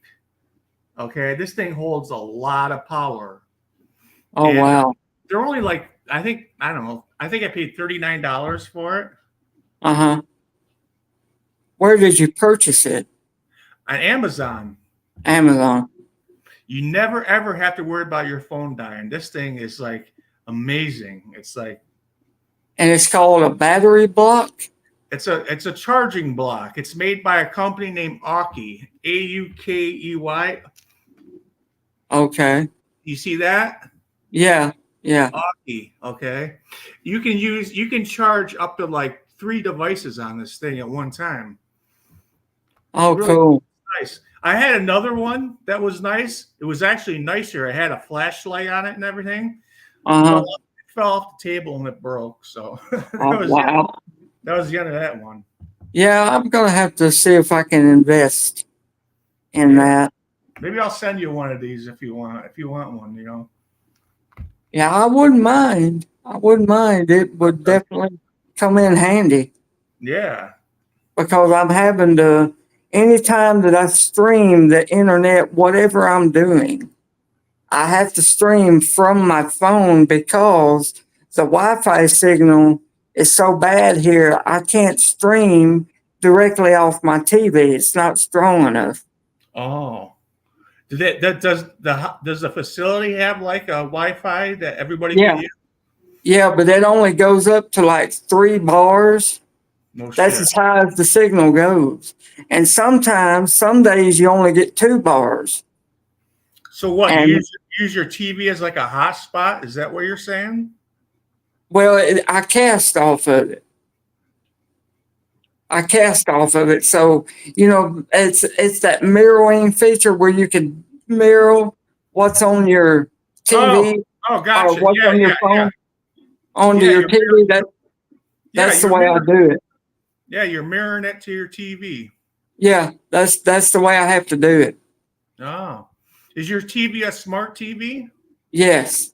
Yes. Do you have a YouTube app on your TV? Yep. Did you ever try Yep. that? I did. But But the you can't. signal, You just the can't. signal's not strong enough. Oh. It's not strong enough. It won't carry it. Oh. And what they did is they changed the system up from what it was when I first got here about 6 years ago. And when they did that, it screwed up the whole thing. The They whole need. thing get even slower now than what it was. They need to install boosters in there. Is what they got to do. Yeah, You know yeah. what I'm saying? Like, It needs a boost. It really does. are you near a window? Do you have like a big window in your room? I do. And how's your just your regular cellular service signal? Is that pretty good? I'm not sure about that. So you just use the Wi-Fi pretty much then. Right. Yeah. Okay, gotcha. That's what I use when Yeah. I'm at home. Yeah, because That's my cell service sucks. I don't have. I mean, I have cell service, but I'm in kind of like a hole. You know, I got mountains surrounding me, so I don't have really good Wi-Fi or cellular service unless I go into town. Then it's pretty good. But yeah. I need to get Well, I need to get a new modem. My modem sucks. There's something wrong with it. It keeps dropping my Wi-Fi and everything. And I'm gonna call Spectrum and tell them I want a new yeah, modem. that's one of the problems here. You get knocked offline, it'll drop, the modem will just drop the internet, and you have to go back in there and reconnect and all that stuff. Mm-hmm. Uh, Yeah, pain in the and ass. if I had at least half of my income in here, I could call the cable company and have them come out here and run a cable internet to where I'm Really? the only, yeah, but I can't afford it though. See, because it's at least $60 or $70, and I only draw 44 in here, Oh and man. it's at least 60 or 70 a month. But if I'm saying, You got to look into, the government is like, I see commercials for government giving people free Wi-Fi, free internet access. If you in a certain in your situation where you are, yeah, yeah. Jane. Good night, Jane. She's Good night, Jane. wrapping up. Love you, Jane. Have a good night. Sleep Love tight. you. We'll talk tomorrow. Thanks for coming in, Jane. Yeah, that's something to look into, though. I mean, um, I got free cell phone service for like almost a year through the government because I'm Oh, disabled. Okay. And okay. I will look into that. you got to look into something like that. It's um you can get it because seriously, I was paying like $20+ a month for my cell phone, and they had this I can't remember what it's called, but it was through the government, and all you had to do was fill out this simple little questionnaire, give them your phone number, name, and stuff, and boom, like a week Was later. your cell phone service limited? Like, No, did you have? well, no, I got unlimited text, unlimited talk, and 3 gigs of data. But I don't care Okay. about the data because I don't use cell data. I use my my home Wi-Fi. So Right. I mean, I was saving $20. $20 is $20. You know, I mean, Right. if I It builds up. It builds up. hey, if I qualify, I'll take it. I'm not too good for that. Heck, me either. I paid my taxes, paid all my taxes and stuff. I mean, if they're offering it, I'll take it. I don't give a shit. Hey, I don't blame you. I would. I'd take everything that they were allowing to give or willing to give because we deserve it. And I'll tell you what, I'll take a look into that sometime. And maybe I can send you a link the next time we go live. Just Okay. take a look at it. I'm not sure. I appreciate that. Yeah, I'll definitely, look into that. I see it all the time, and it's like maybe I would qualify. I mean, shit. I don't know what I'm paying. I'm like, You probably would qualify. I'm paying $160 a month right now for my internet, I got a landline, like voice over IP phone, and Right. my cable TV. So hey, I mean, even if Well, I'd take anything. If it's free, it's right, free. You know what I mean? I don't give. right. If it's free and you're able to get it, I would get it. Whatever. You know, Uh, I look at it this way. I worked for the government for years, made them a lot of money. If they want right. to You paid in. if they want to give it back, they should, and I'll take it. I don't give it. Right. I am not. I I am not too good to take something That's from. right. You paid your dues, man. You You know, paid your dues. I worked, So and you deserve some of it back. even you. I mean, everybody deserves it. I mean, you're paying some sort of tax. Some of your money's got to be going back taxes and stuff. I mean, Yeah, yeah. It does have to. It's tied in with the taxes somehow or another. right, right. So, Even though I'm disabled. yep. So, I mean, anything at all. I mean, and now I see like senior citizens. If they're in a certain age group, they're getting like so much money a month. Like I've seen like $900 a month given to senior citizens just for food. Right, Stuff right. like that. I'm like, I tell my mom about it, but she's like, I mean, she's okay. She's all right with money. She was an RN for freaking 40 years, so she's got. She probably wouldn't qualify, but I mean, I was like, Mom, just try it. I mean, even if you get it, what the hell? I mean, it's like free food. You can give it to me if you don't want it. Yeah, I mean, whatever. Like I say, she paid her dues too. So whatever that she can get free, she needs to get it. Yep. I mean, She needs to get it. this country gives so many other countries so much money. Okay. Yeah, they give too much. Too much. They should be helping us out with that money, not the other countries. That's right. I mean, all the money they give all these foreign countries, shit, it's a drop in the bucket, to give us $1,000 a month for groceries or something. I mean, it's Right, like right. nobody in this country should be going without. That's what I'm saying. Nobody should be going without. If you have I don't give a shit if you're disabled, you can't work, whatever. You're an American citizen. At some point of the time, you paid into this country, and you deserve to live a good life. And it shouldn't be sent over to other countries. That's bullshit. Right. I agree. That pisses me off. I agree. 100%. And I don't like these people that sit around that can work, and they collect all And kinds. they're getting welfare. Yep. Yeah. And that's bullshit too. They just keep pumping out the babies and making, $25,000 a year in income tax. Yeah. They'll have like 5 or 6 kids in the family, and their government will give them like $2,000 a month. It's fucking crazy. It's like they're driving better cars than us. Yeah. It doesn't make any sense. It's fucked up. I mean, as my parents used to say, they got it bass backward. Mm-hmm. Definitely. I mean, they got it bass backward. There's people out there that work their asses off that don't have any money. But, right. You got people sitting on their front porch doing absolutely nothing that are able to work. Eating steak every night and right. Whatever they want. Buying whatever they want. It's bullshit. It's just like. Yeah, it is. I don't know. And the government of all these foreign countries, they're the ones that need to be helping out the foreign countries. Our government needs to help us out.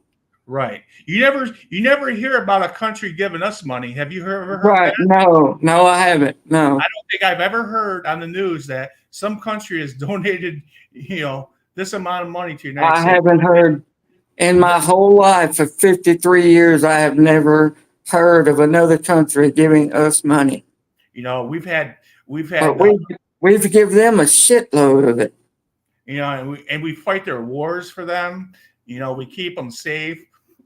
People lose their lives, fight, protecting those countries, and they give us nothing Right. back. And think of all the Americans that have lost their lives fighting wars, Yeah. and It's their families get nothing back for it. nothing, not a damn thing. And the people that come back, they come back hurt or disabled or have, Right. mental problems and shit. Like that Wounded Warrior project that you hear about, Yeah. Yeah. stuff like that.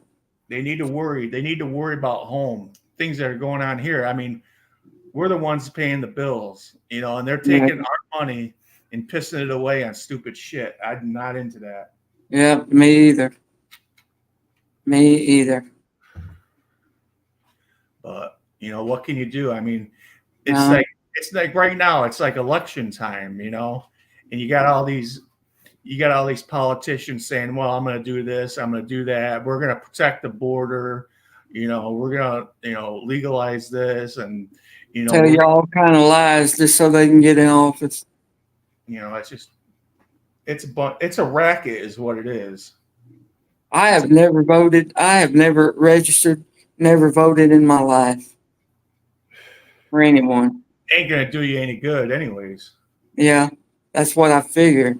Shit, half these elections, you don't know what's going on. All these Because the electronic government's going to put in there who they want when it comes right down to it.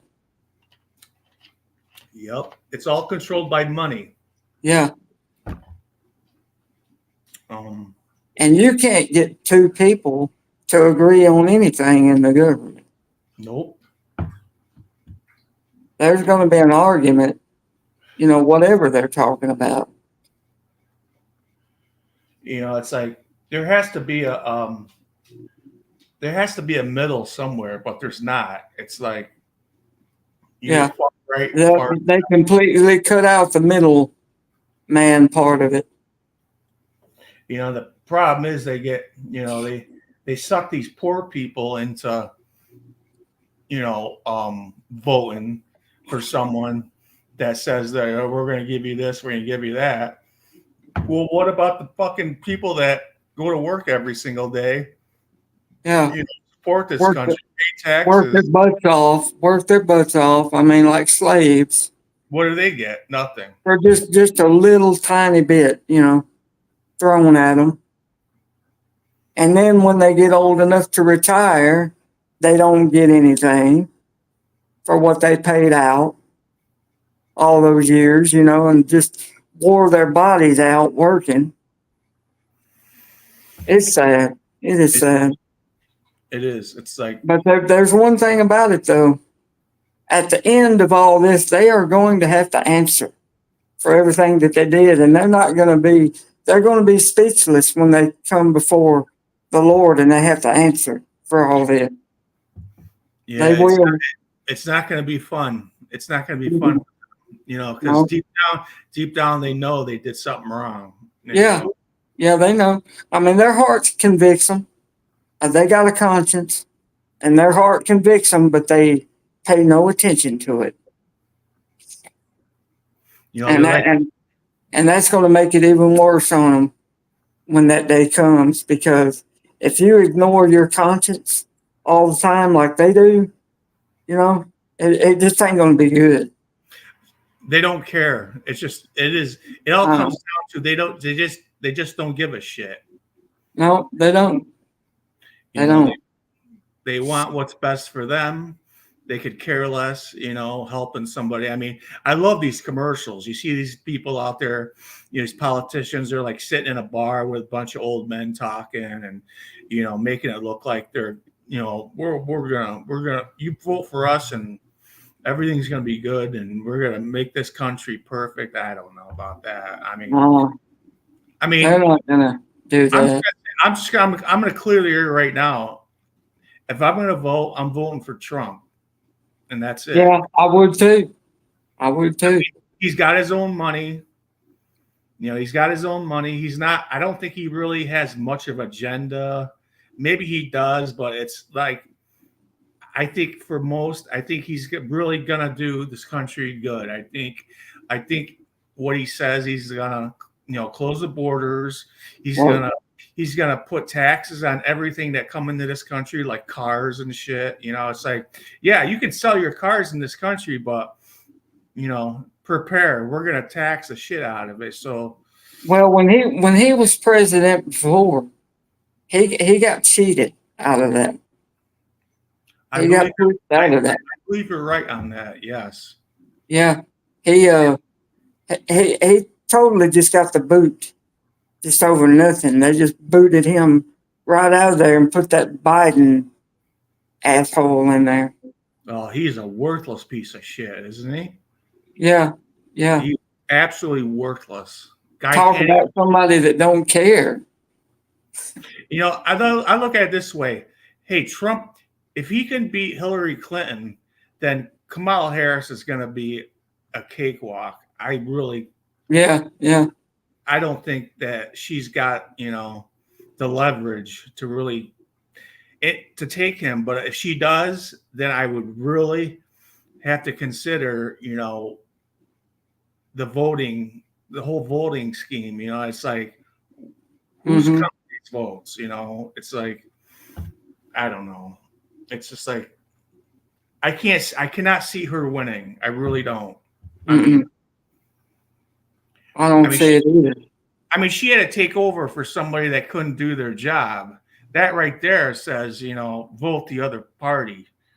I think if she does make it, it'll be, like a Biden situation. She'll get in there by default or something, It'll be done crooked, is what I'm saying. Right. You're right. Yep. If she wins, I would. Because the whole government system is corrupt. It's evil to a point, to an extent. And like you said, they don't care about people. They just care about self and what they can get. And that's it, just greed. And greed, we know what a dark spirit is behind greed. And Right. it's just not good. And I don't really care about Trump's background, No. but I don't think he's greedy. I think at his age right now, why would he be greedy? The guy's got everything in the world, Exactly. He's got all the money in the world, everything that he wants. Why would he be greedy? Yeah. Why would he even run? Why would he even bother wanting to be president? Where's it going to get him? I think he really, truly does want to make a statement when he gets in there. And I think he will win. And I think, he's going to settle shit down in a hurry. I do think, Honestly, I think the Lord is behind him. Yes. I think the Spirit of the Lord is behind him and what he really wants to do. I think that he's one that has honesty, that really means what he says he's going to do in office. I just feel that. It's like you have intuition. I have intuition. We all have intuition, Right. And when you watch somebody talk, you can like almost instantly, think in your mind, is this person, is he saying the truth or is he just feeding us bullshit, And in my watch, I'm not going to sit here and say I watch every single Trump speech and. Oh, I don't either. But what I have watched of him, it's like I say I'm a dummy and I don't know anything, and I don't know anything about politics or just I have no say I have like no bias towards either party, and my chalkboard is just clean, and I watch those two. To me, my intuition would say I'm going to go with him. To me, he sounds like he's got a plan. He seems like he's serious about it. Right. Yeah. I'm not picking up any bad vibes. That's what I'm trying to say. You know, I don't get any bad vibes from him. It's just Me like either. he puts it on the table as it is, like it or not, you know, and I'm like, I totally dig it. I was like, yeah, I'll vote for him, no problem, you know, no problem. Yeah, I agree with you. I mean, I agree. you don't have to be a genius to watch two people talk and know that Right. one of them's speaking, you know, more intelligently or has better ideas, and you could just see the way they talk, the way they hold themselves. You know, it's like, you know, she does not impress me one bit. You know, and No. I don't think she really has the qualifications, you know, to run the USA. But hey, we'll find out here in like 8 days, right, or Yeah, 7. yeah, we're gonna find out. That's for sure. It's going to be a big day. It really is. It's going to be very interesting. But I think it's going to be a situation kind of like the way it was with Hillary. You know, when she tried to get in there, I mean, you could listen to her talk and tell that, you know, she wasn't genuine No, about no, any of that. She I didn't. wasn't genuine at all. Yep, I didn't believe so either. And I think the people that supported her brought her down, because the people that supported her, I don't think most Americans agreed with, you know. And Right, right. It was a big uh, issue back then. I remember. yep, I remember watching that. I was up to like 3, 4 o'clock in the morning when they, you know, brought him on stage when he won, you know, and I remember that. And you know, she never even came out of her apartment or wherever she was staying. You know, I got a message here. Oh, okay. I thought it might have been a phone call. Oh no, it's my mom. My mom, no big deal. Yeah. So you know, I I'm on your team, man, with Trump. You know, I hey, it's not like we got 10 people to choose from. You know, it's like Right, right. it's people. You know, and I think the country's gonna make they'll make the decision. You know, it's like, and if it's the wrong decision, you know, Lord have mercy. You know, it's Well, what? Look at it this way, man. How much worse could Trump make the country than what Biden did?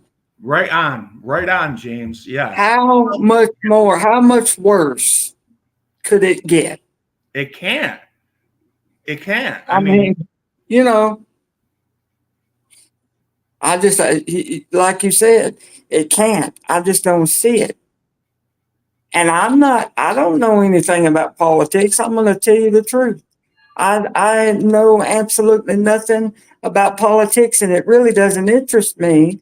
yep. But I pay attention to it enough to figure out who would be, you know, the best candidate for the job. Yeah. I Well, will go that far. look at it this way, James. Say you're the boss of your company and you got two people coming in for an interview. You know, you have to look at it that way. Say, you know, like say, you know, you got two people. I mean, it's just common sense. I mean, Right. you look at the qualifications. He's already been president for 4 years, and I think he was pretty successful. You know, he got rid of the terrorism. He shut that shit down fast. He got what's his name there? I can't think of I can't think I of his can't either. I can't either. He got him, and I think things were pretty quiet for a while. And you know, the stock markets were pretty good at that time. You know, and Right. he I'd rather have a businessman run this country. That's what we need. We don't Yeah. need Yeah. giving all our money to people who And are that's one thing. That's one thing non-productive. that Trump knows how to do is run a business. Yeah. Yep.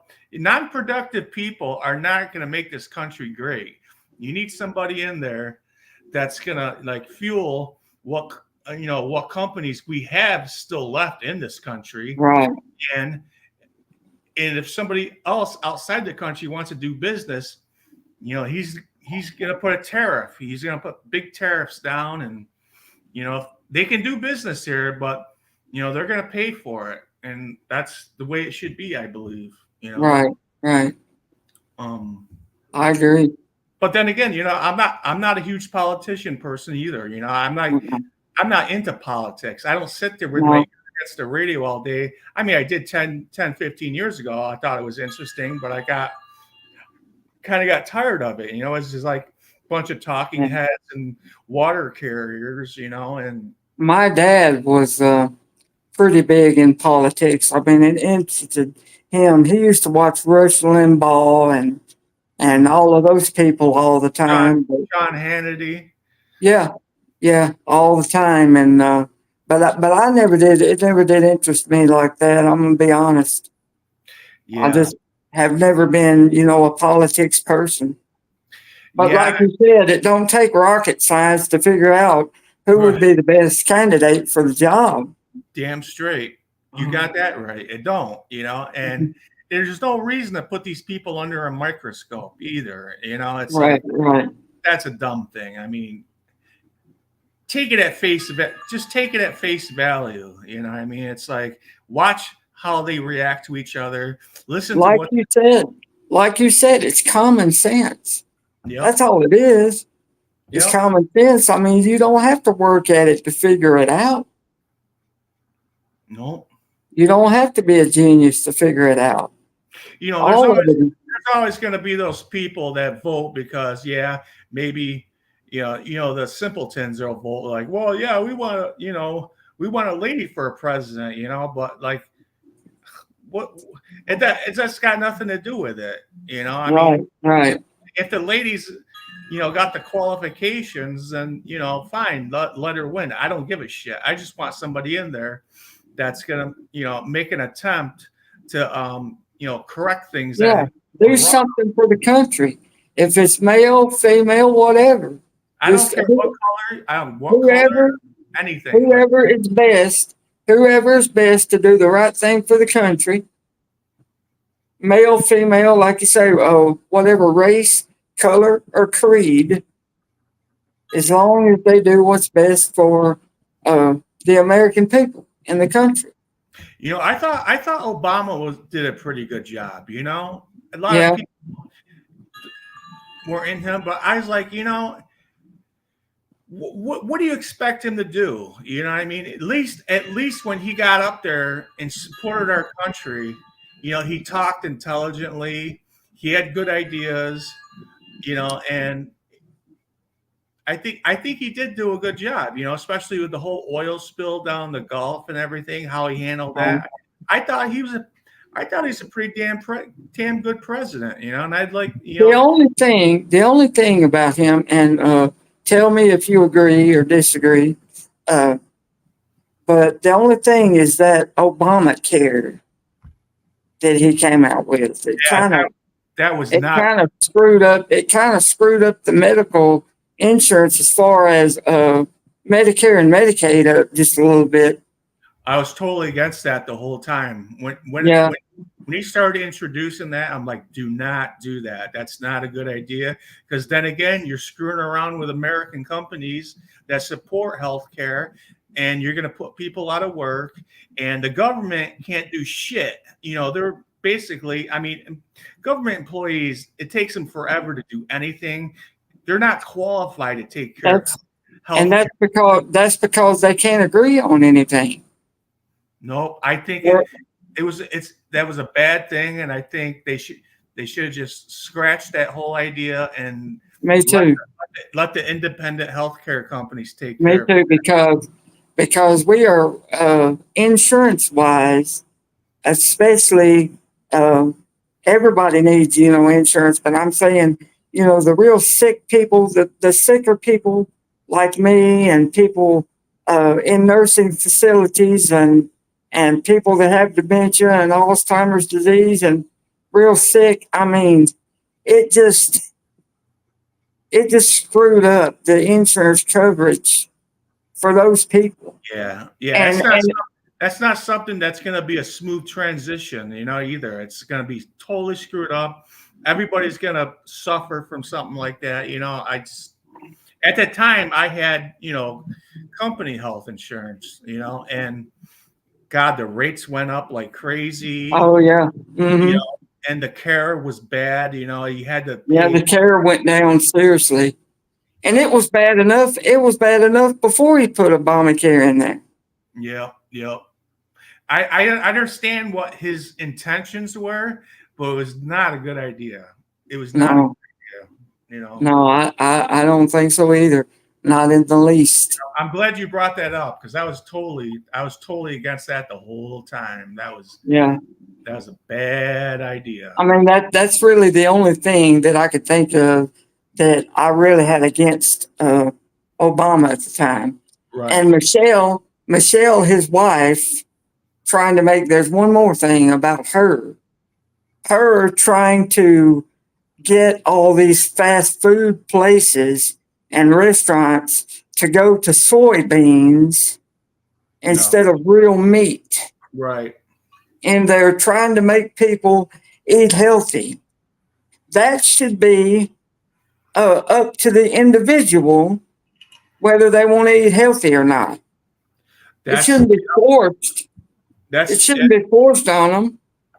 exactly. That's like you're getting into people's lives, Yeah, and the personal stuff. Yeah, it's almost like communism. You know, it's like that's you basically what it is or what it's going to. getting in Yeah, there. It's almost against the amendments. I mean, that's like screwing around with people's freedoms and shit. I don't like that at yeah, all. that's freedom of speech, freedom to do whatever you want to do. I mean, Right. it screws up your freedom from start to finish, really. Yep. And Yep. I was against that when she did that. Those two things are the only things that I could think of that I was Yeah. against Obama with. If you think about it, those are really two big things. That was like two very big things that screwed with people's freedom. You know. And I No, personally don't think that soybeans are good for people. no, they're not. No, it's garbage. It's like Jane said the other night. It's a fake estrogen. Yep. And I know that we have a certain amount of estrogen in our body, but we're supposed to have less estrogen than testosterone. We're There's a supposed to have more if testosterone. you look at the ingredients, soy is in everything too. I mean, Mm, soybeans are in like everything, but I mean, she was taking it to another level as yeah, far as yeah. I think she was trying to take what level of soybeans that we had and whatever level percentage that is, I don't know. But she was trying to make it 100%. do you think she I doubt she eats soybeans. I bet she doesn't. Nope. I bet Damn she straight. doesn't. I'm sure she eats good food, steaks and nice Oh vegetables. yeah, whatever they want, because they had all the money in the world to get it. That's right. I mean, they could have it shipped from other countries. You know, if she wanted uh, uh, what is some of that French food, that real rich food? Uh, I can't think of the name of it right now, but it's a French food that they make in France. That's Yeah. supposed to be really rich and delicious, but I can't think of the name of it. But I mean, they could have that shipped here in the U.S. if they wanted to, with all the money that they had. Right. They could have it overnighted. Have a French chef make it for them and everything. Yeah, it's like, you know, And you do know that they had it do it chefs in the they White House. I do, you know, it's like You know yeah, they had chefs and that they got chefs in the White House that make all their stuff anyway. oh damn straight. You know, Yeah, it's they're eating the best of everything, you know, and yeah. Giving us the dog scraps, basically. I mean soybeans are cheap too. I mean, that would hurt. Wouldn't that hurt like the agricultural companies too? You know, like Yeah, I think so. I think so. you got these people out there, these slaughterhouses and everything, with their meat industry, and all of a sudden, you got somebody coming in here saying, no, no, no, no, we're gonna do soy. No, I don't think so. Now that is the reason that God put animals on this earth, is to kill and to eat. That's the reason that He gave them to us. He didn't give them to us as pets, No Yeah, one's gonna have a cow in their house. So what the hell else are you gonna do with it? It's common right, sense. It's just common sense. right. It's all common sense when it comes right down to it. But you have these activists that say, you shouldn't kill animals.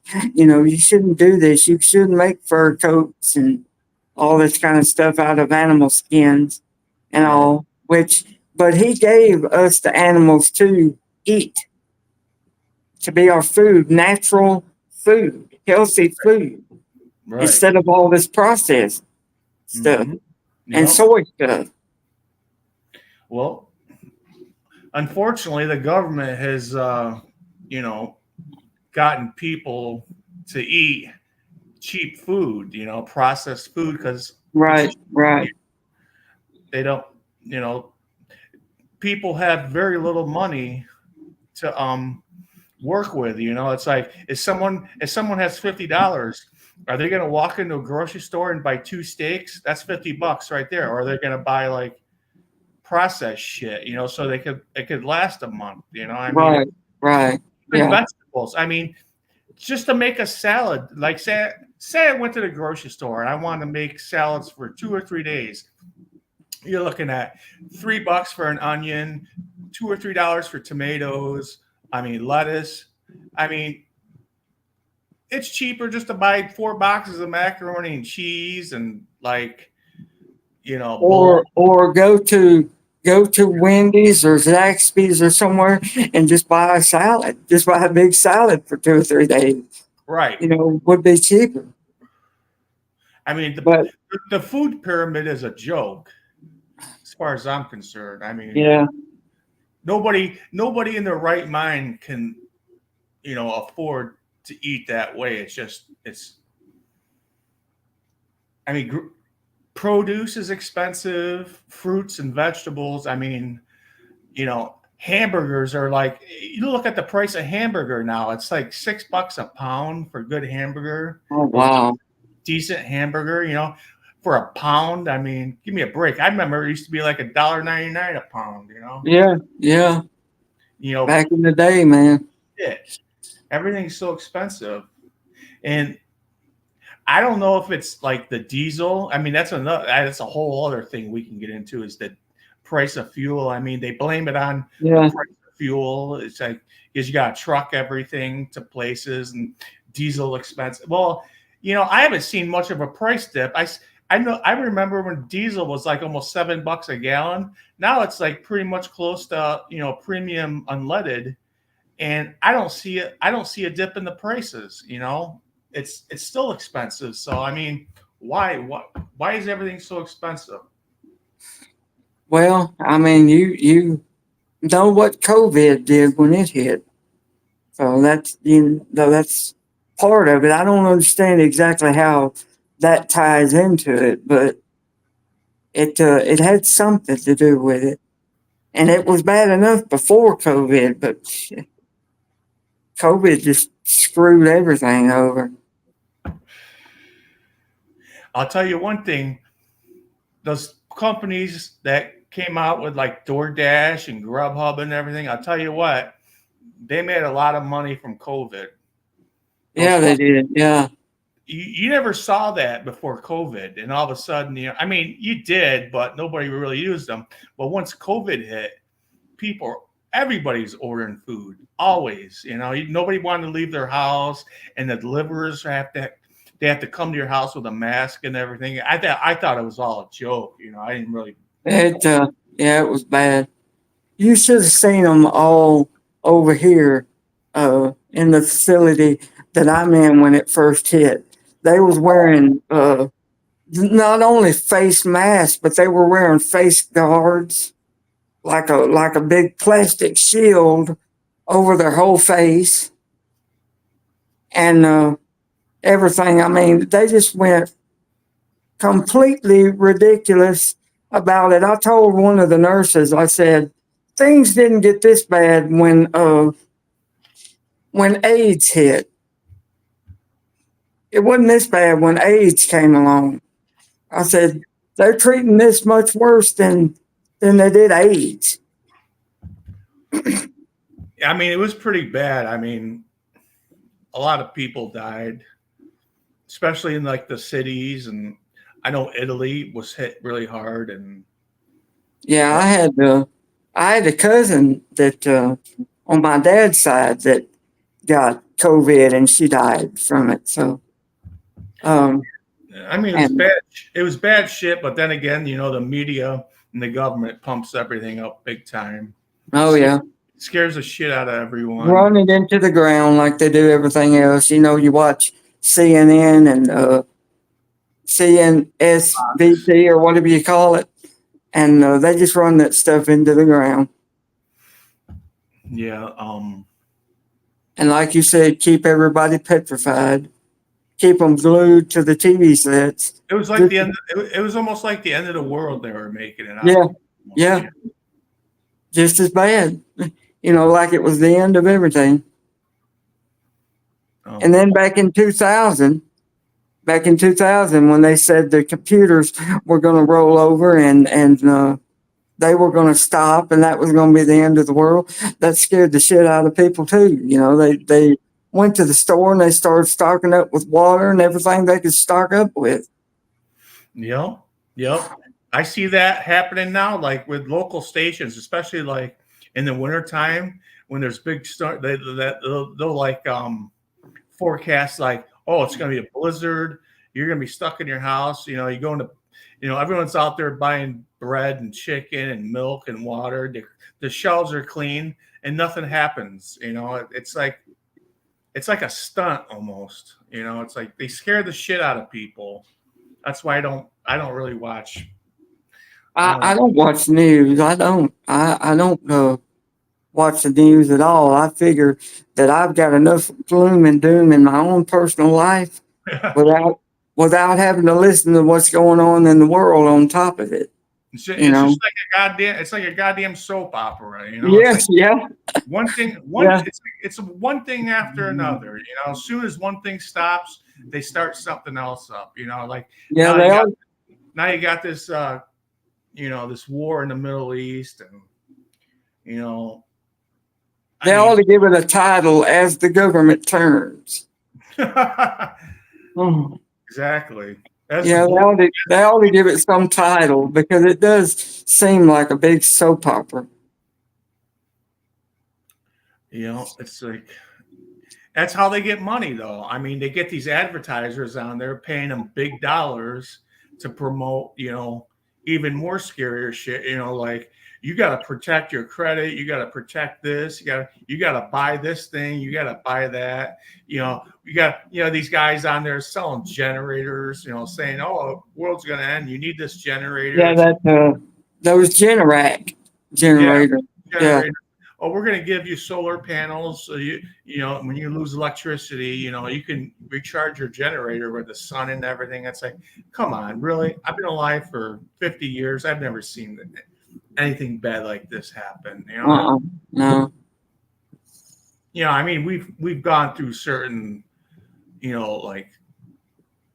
storms and hurricanes and shit like that were bad. Oh, but yeah.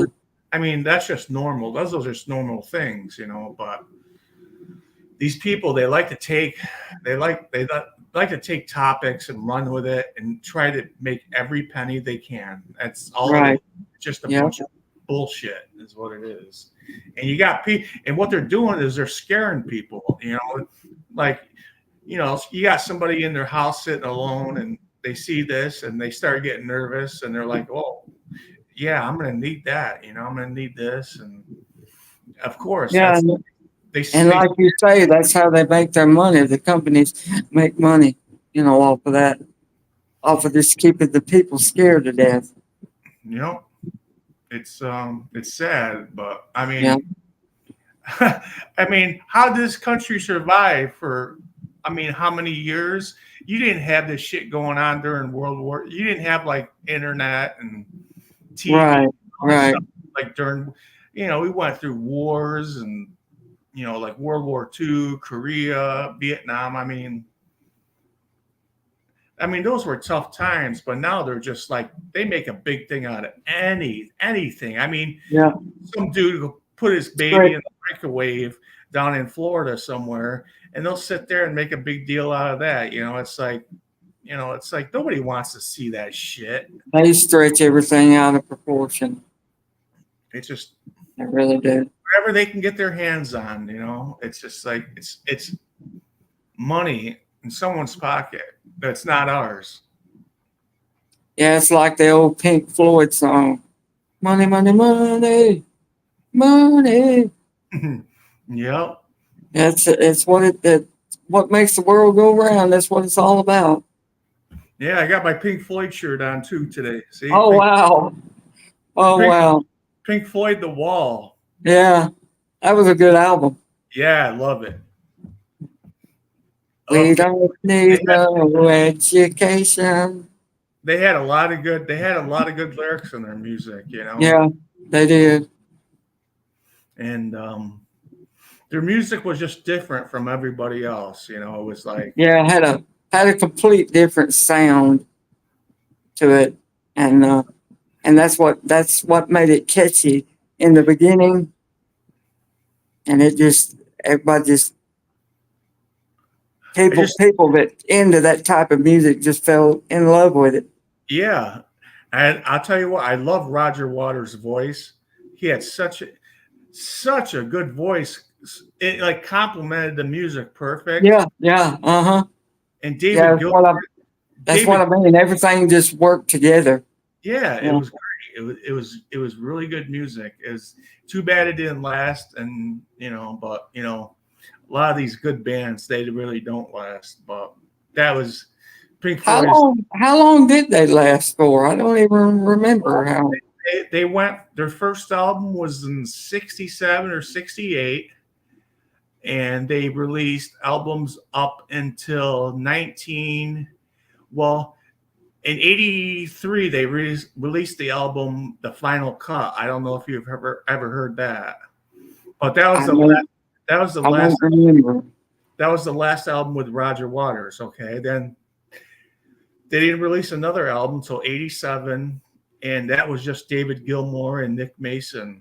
Okay, so there's Okay. like two members missing, and the next album after that was The Division Bell, and I think that was the year I graduated high school. That was '92, and it had Nick Mason, Richard Wright, and David Gilmour, but Roger Waters was missing. See, Roger Waters is the key. I think the albums with Roger Waters were the best, and after that, I mean, Was his they departure? they didn't Was his, really, go ahead. I'm sorry. I'm sorry. I didn't mean to talk over you, but was his departure drug related?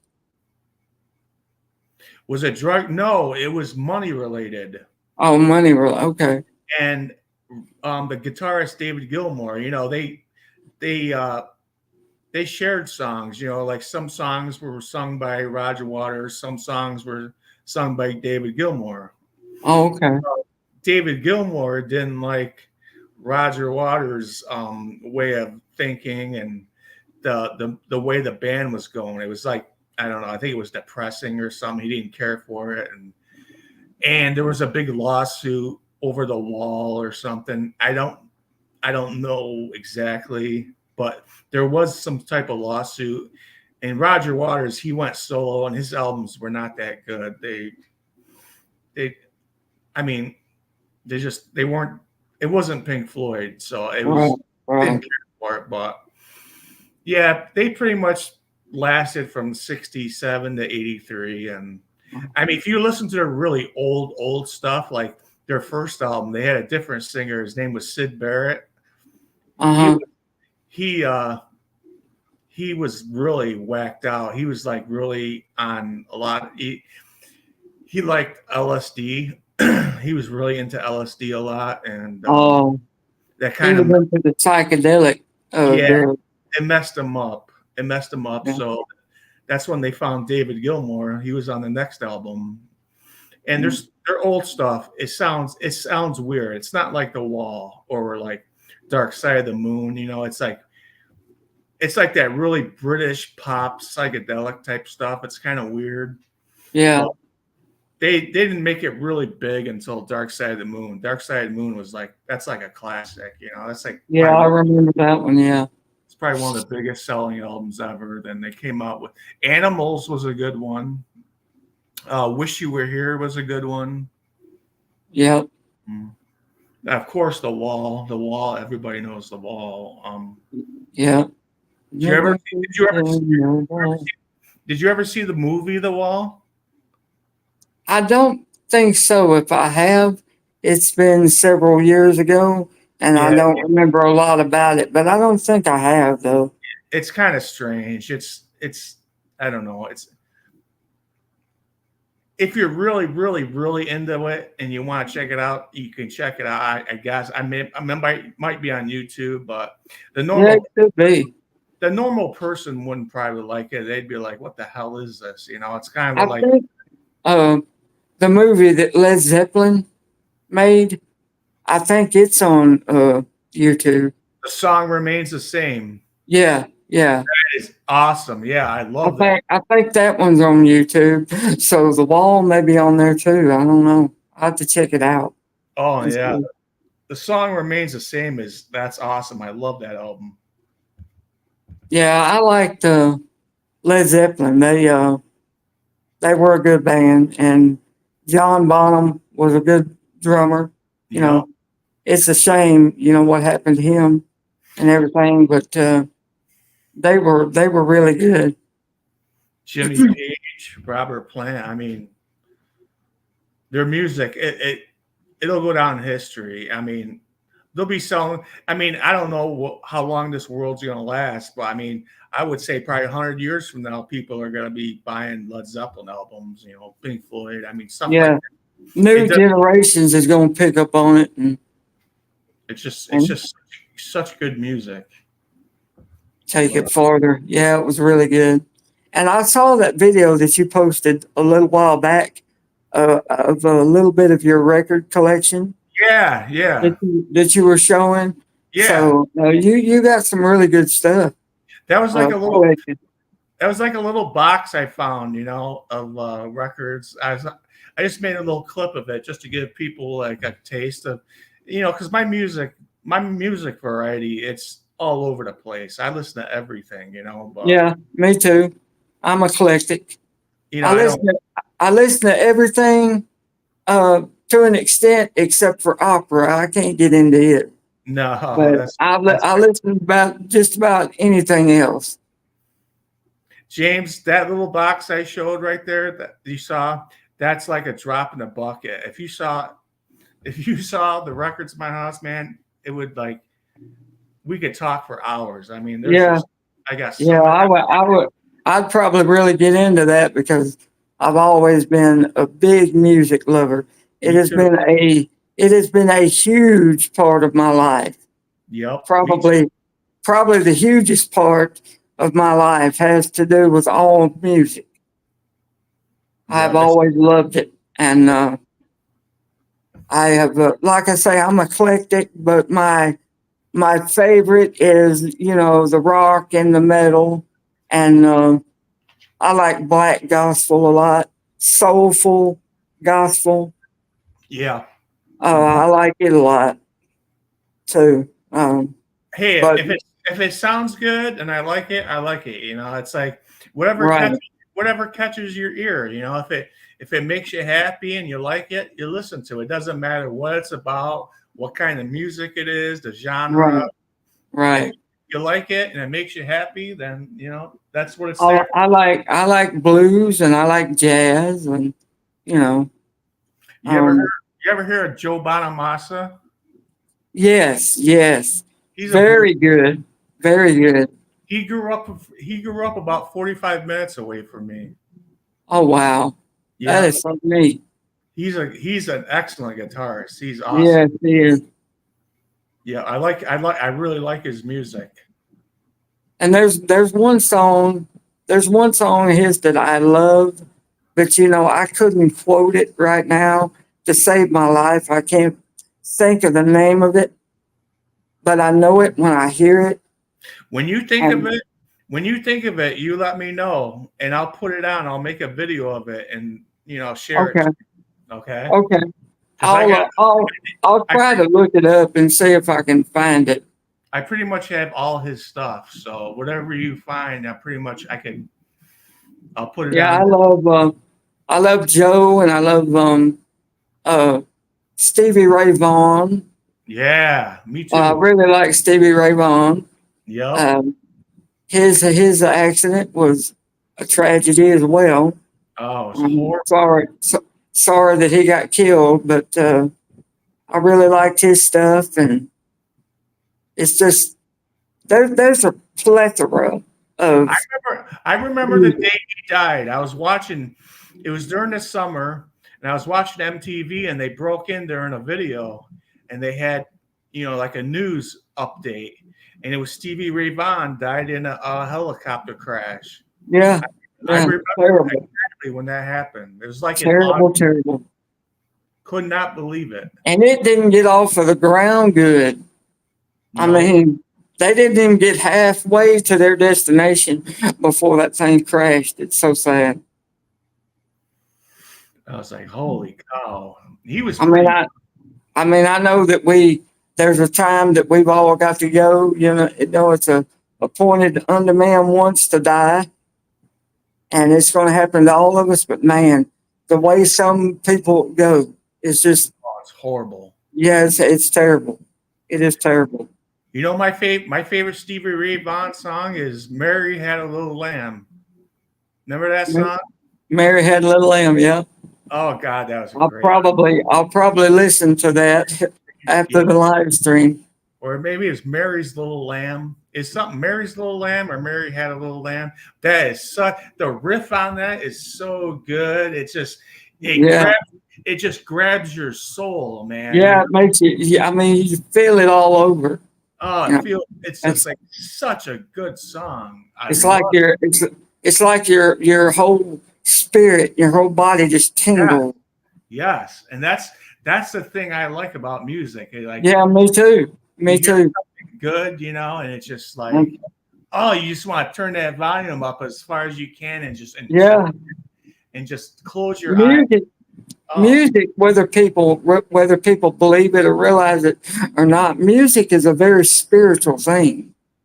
yes. It is a very spiritual thing. You have to have a certain gift to do that. I truly believe Yeah, that.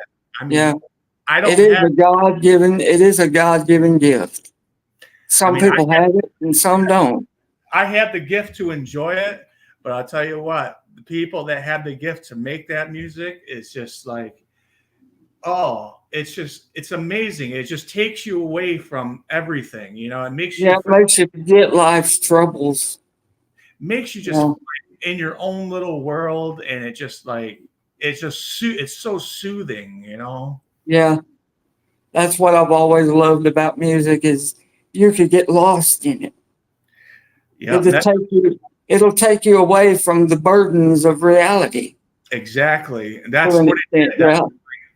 When I was a kid, I was so afraid of everything, and I was just like, I needed something to soothe my, Needed a release. A release. and I Yeah. would listen to that music. I didn't care what it was, AC/DC, Van Halen, anything, and it was just like, oh, it sounds so good. I love it. I played over and over. I never get sick of it, and it's just like something about it. It's a Yeah. gift. It really is. Yeah. It's a gift. And And I wished that the Lord had given me the gift to be musically inclined, but he didn't. He wanted me to go in another direction, which yeah, is fine. It's whatever he wants, I'm willing to do. yeah, He just needs to give me direction on what he wants, and I'll be more than willing to do my best at it, but it would have been neat if I could have been born with that gift. But like you said, I was born with a gift to love it Yes. and Yep. enjoy it. So that's good enough for me. Yes. Amen. Amen, brother. Me too. I mean, That's good enough for me. And sometimes I'll be honest, sometimes I get so lost in it that I can see myself playing it and singing it. You oh, know, it's who, just, who I, has I, it? I just get that lost in it. Yeah, I know. Me It's too. just, You know? It's like, it's a good feeling. It's a good feeling. just to like think that you're on stage with that guitar, you know, Yeah. and you can feel the music coming through you, you know, and the people watching are like so like happy and just like, you know, it's like, Right. that's why I was always like such an Eddie Van Halen fan, because he was on stage, you know, and he'd be smiling. He's not even thinking about what he's doing. He's just like, it's coming through him, He's, you know, yeah. He's like, just enjoying it. He's just, and you never saw him. He's always just smiling, you know, he's playing that yeah. guitar, you know, and it's like, oh my God, he's up there smiling and laughing, hitting these strings. It's like, oh my God, this guy's How like, he smiled in the video, Hot for Teacher. yeah. Did you notice how he was smiling in that video through the whole thing? He's just he was happy playing his music, man. That's what he loved it. That was his thing, you know, And he was great at it. He yeah. took that gift that the Lord gave him and just ran with it. And you see what his son is like, right? Wolfgang. Right, Wolfgang. Yeah.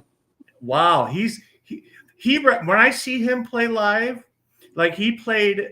There's a video on YouTube. You should check it out. It's the Ozzy Osbourne induction to the Hall of Fame, the Rock and Roll Hall of Fame.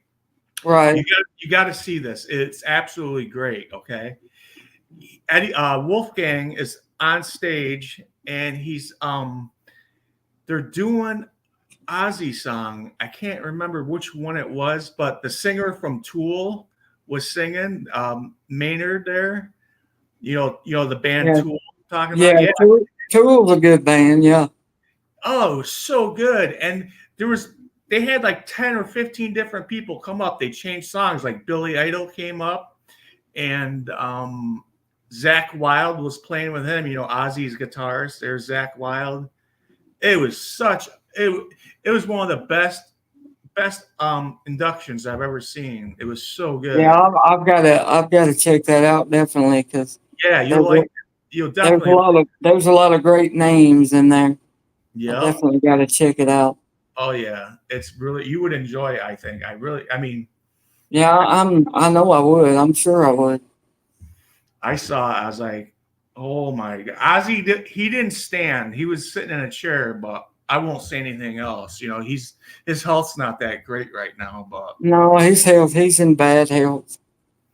Of course, you know, look what he done to himself during, you know, the young years, all those drugs and stuff that he did. But he's in bad health right now. He's not a young man either. I mean, he's in the 70s. Yeah, he's 70 something. So he made it this far. It's like, holy cow, you know, it's like, I mean, he looked good. You know, and, you know, he talked and everything. Jack Black, you know who Jack Black is, right? Oh, yeah. Yeah. He did the induction ceremony, okay? He was like the MC for the Ozzy induction. You'll like it. It's really good. I like Jack Black. I will. Yeah. It'll bring back a lot of memories. Trust me. He's funny. Jack Black is. Yes, he is. And Kyle Gass. Remember Kyle Gass? They were both together in that movie. About the Devil's Pick. Tenacious D. Oh no! See, that's one I haven't watched, but it's on my list. I gotta watch that. Oh yeah, you need to watch that. That's good. Tenacious D, The Pick of Destiny. You need to watch that. Meatloaf is in it. Meatloaf plays Jack Black's father. Oh no! Yeah, when Jack Black was a little boy and he just started out with the music, and Meatloaf is his dad, and Meatloaf plays this religious fanatic type guy and says Yeah, that the kind of music that Jack Black is listening to is evil and he needs yeah. to stop it and all this kind of stuff. But it's a good film. I'm not going to give it all away. But Okay, yeah, I can see Meatloaf being Blackjack's father. I mean, Jack Black's father. I mean, that would be a good character for him. yeah, it's kind of a good combination, isn't it?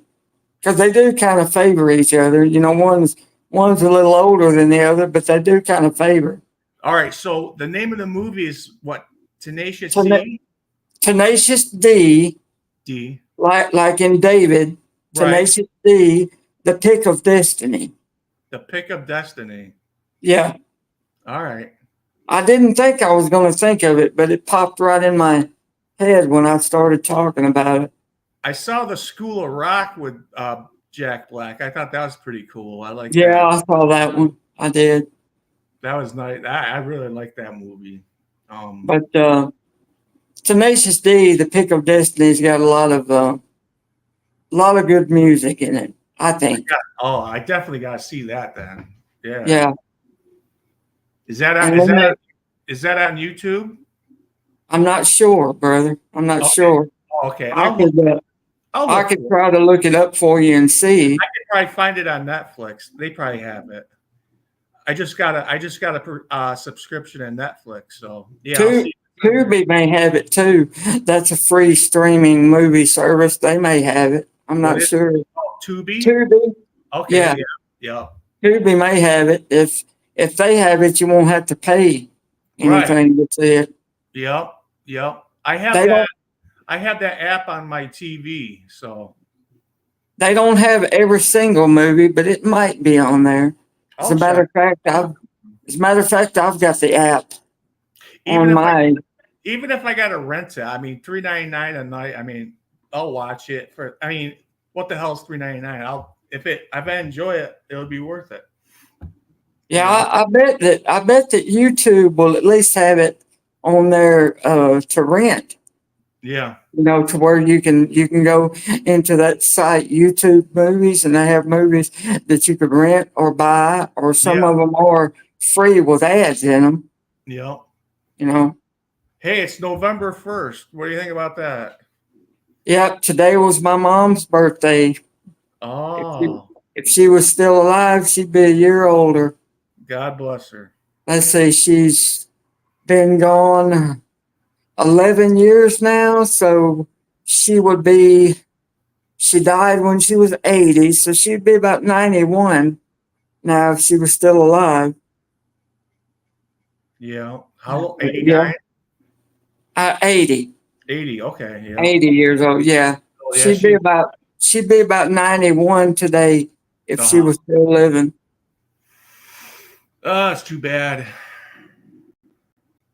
Yeah, so she was wore out though. I mean, she was ready to go. Yeah. She body wise, she was ready to go. She was wore completely out. Some people get that way, man. It's just, you're done. The tank's on E and it's time to Yeah, go, you know? yeah. I have days to where I feel like that, but I know the Lord is not ready for me to go yet. So I have to keep fighting. I have No. to keep fighting those feelings. No, you're a young man, man. So you got time. You got time. Just, keep the faith, and you gotta just Right, just right. just you're a fighter, man. You are a fighter. So you just gotta every day, Yeah. and Because enjoy the good days too, if I hadn't have fought, man, I'd have been already dead. I would have if I hadn't have fought and had the Lord in my corner. He's gave me a lot of strength and a lot of energy that I just don't have anymore. I think a lot of us, go through that. It's like you feel like you're at the end of your rope, and it's just like you feel helpless. Right. You feel I helpless. mean, You don't. You're I not mean, sure. what the hell you can do. And Just last night, I was thinking, Lord, what else is going to happen to me? I mean, I'm wearing a permanent catheter. I can't even piss off myself anymore. I'm wearing a colostomy bag on the right side. I got all my gut contents running out. I'm here with this big hernia and can't get up, can't stand up, can't walk, can't do anything for myself like I used to do. How much worse is it going to get? What else is going to happen? I just couldn't help thinking that. And then I got back to reality and said, look, you know, he's in your corner and and he's in control of all of this. he's talking. He's like James. You got to hang in there, man. There's a reason. There's a reason Yeah. he's keeping you there. It's Yeah, like, there's the reason. I mean, we all. I truly believe all our lives are already written. And I do God too. God has a plan. I really do. And He there's knows the end. He knows the end of our life from the end to the beginning. He knows already how it's going to turn out, and he's got it planned out. And we do need to wait on his plan and his will. It's just My- sometimes it's so stressful, my grandmother was a devout Catholic. Okay, she was very, very dedicated to the Lord. Okay, and she would tell me when I was suffering, she would say prayers for the souls in hell. Just do that.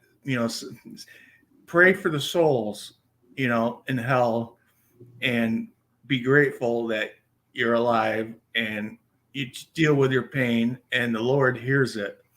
She said that to me a lot, and I didn't really know. I didn't understand it. I was like, pray for the souls in hell, but it's like, Yeah, you probably thought at the time, how's that going to help me?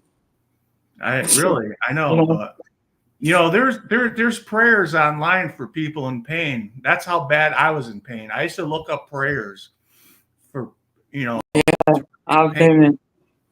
been in serious pain too, to where I've cried out to the Lord, help me, God, and same thing, listening to prayers and reciting prayers and stuff. I've been through some pretty extensive pain in my life, and He got me through it.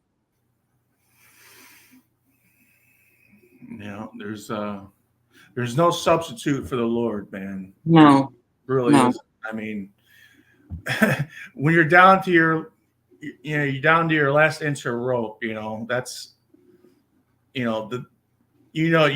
got God. Yeah. I've been there.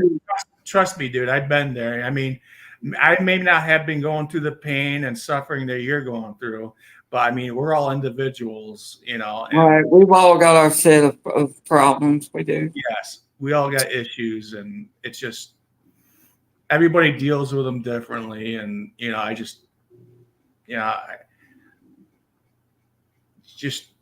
fight. You gotta fight through it and thank God, and just say, every night before I go to bed, I go, God, just look after me, look after my dog, all my friends. I do it real quick. It's not like I sit there and say a prayer for an hour. I just like, please God, just get me through another day, and show me, I'm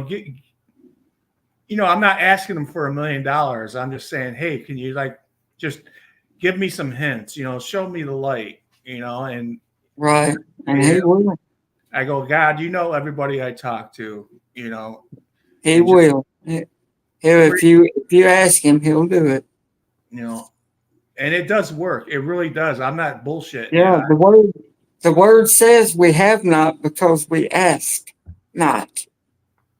If we don't ask, then He doesn't know that what we need.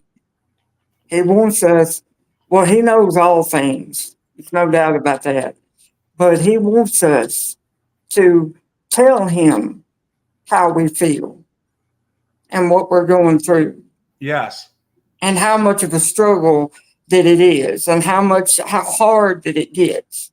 He wants to know all that because he wants an intimate relationship with us. And in order to have an intimate or any kind of relationship with anybody, you have to talk. Exactly. There has to be communication. The communication is the key. Right. Anything. Right. I mean, that's the whole problem with this world. Nobody wants to communicate, and it's just, right. And the Lord, I think he respects that, it's like, it doesn't have to be some like super fancy, get down on your knees and like, Right. Sometimes all it takes is just a couple of words. Yeah. Just say, hey, God, thanks, man. Thanks for this meal. Hey, thanks for the nice day. Thanks for, thanks for my new toilet or whatever, It's and he also says that if you'll acknowledge me, I will direct you in all your paths. Acknowledge him in everything that you do and in everything that you say, and he'll direct your path. Yep. And I think that works with everybody. I mean, yeah, you talk to people and you find things you don't know about, like say like me and you were sitting here talking like normal guys just having a conversation. And, right. You could say something that I totally didn't know, I'm like, oh, that I didn't know that, or, it's or like vice versa, you can let me know something. I didn't. When people communicate, people learn, it's right. like, I know some people don't like to have an open mind and, they're like stuck in their own ways and stuff. I mean, I think that's kind of, I don't think that's really good, but I think, no. I've always been open to good criticism. And right. I've learned a lot from friends and, just being on YouTube, communicating with people. And it's just, and the Lord doesn't mind. It doesn't bother him, or he doesn't mind about you having an analytical mind. Some people have an analytical mind. They've got to figure everything out for themselves. Right. And he doesn't mind that. I mean, he understands that. He understands all people. And one of the beautiful things about him is he can get down to our level, the level that we understand. He was our level, he was right. He was at our level, at one time. And, right. That's basically why he went through all his punishment. And he wanted to know what being human was like. He was crucified to show, that it's okay to be a sinner. Okay. I mean, basically it's like he died for our sins, and no other person, has done that as far as I know. And, in religious history has been nailed to a crucifix. Nobody else could have stood it. Just to show how much he cares about human beings, I mean, some people find that hard to believe, but it's a thing called faith, and I was brought up. It's totally understandable to me. I mean, I have, of course, I'm like you. I believe in him. I'm a believer. So, it's not hard for me, but I know it is for some people. Yeah. If it's not right in their face and it's not tangible, a lot of people are like, whatever. It's just some man in the sky that puts you in fire if you do bad things. It's not like that. People, they talk about it like it's a joke. It's like, well, you got to figure it out on your own. You can only tell somebody something for so long, and sooner or later, that person's going to be like, I need help. It's an experience that they have to experience on their own. Right. And if they would just give the Lord a chance, if people will give him an honest chance and open up to him with everything that they have, he will open up to them with everything that he has. Then they would be able to understand. And then they would believe. Because it's a spiritual thing. It has to be spiritually discerned. You can't figure it out just with the human logical mind. It's not possible to figure it out that way. It has to be spiritually figured out because the Right. Lord is a spirit. Exactly. He's not a human being anymore. He's a spirit. So you have to spiritually figure it out. And he's the only one that can help you with that. Oh shit. And it's like my niece told me just the James, other day. I'll be right back. Okay.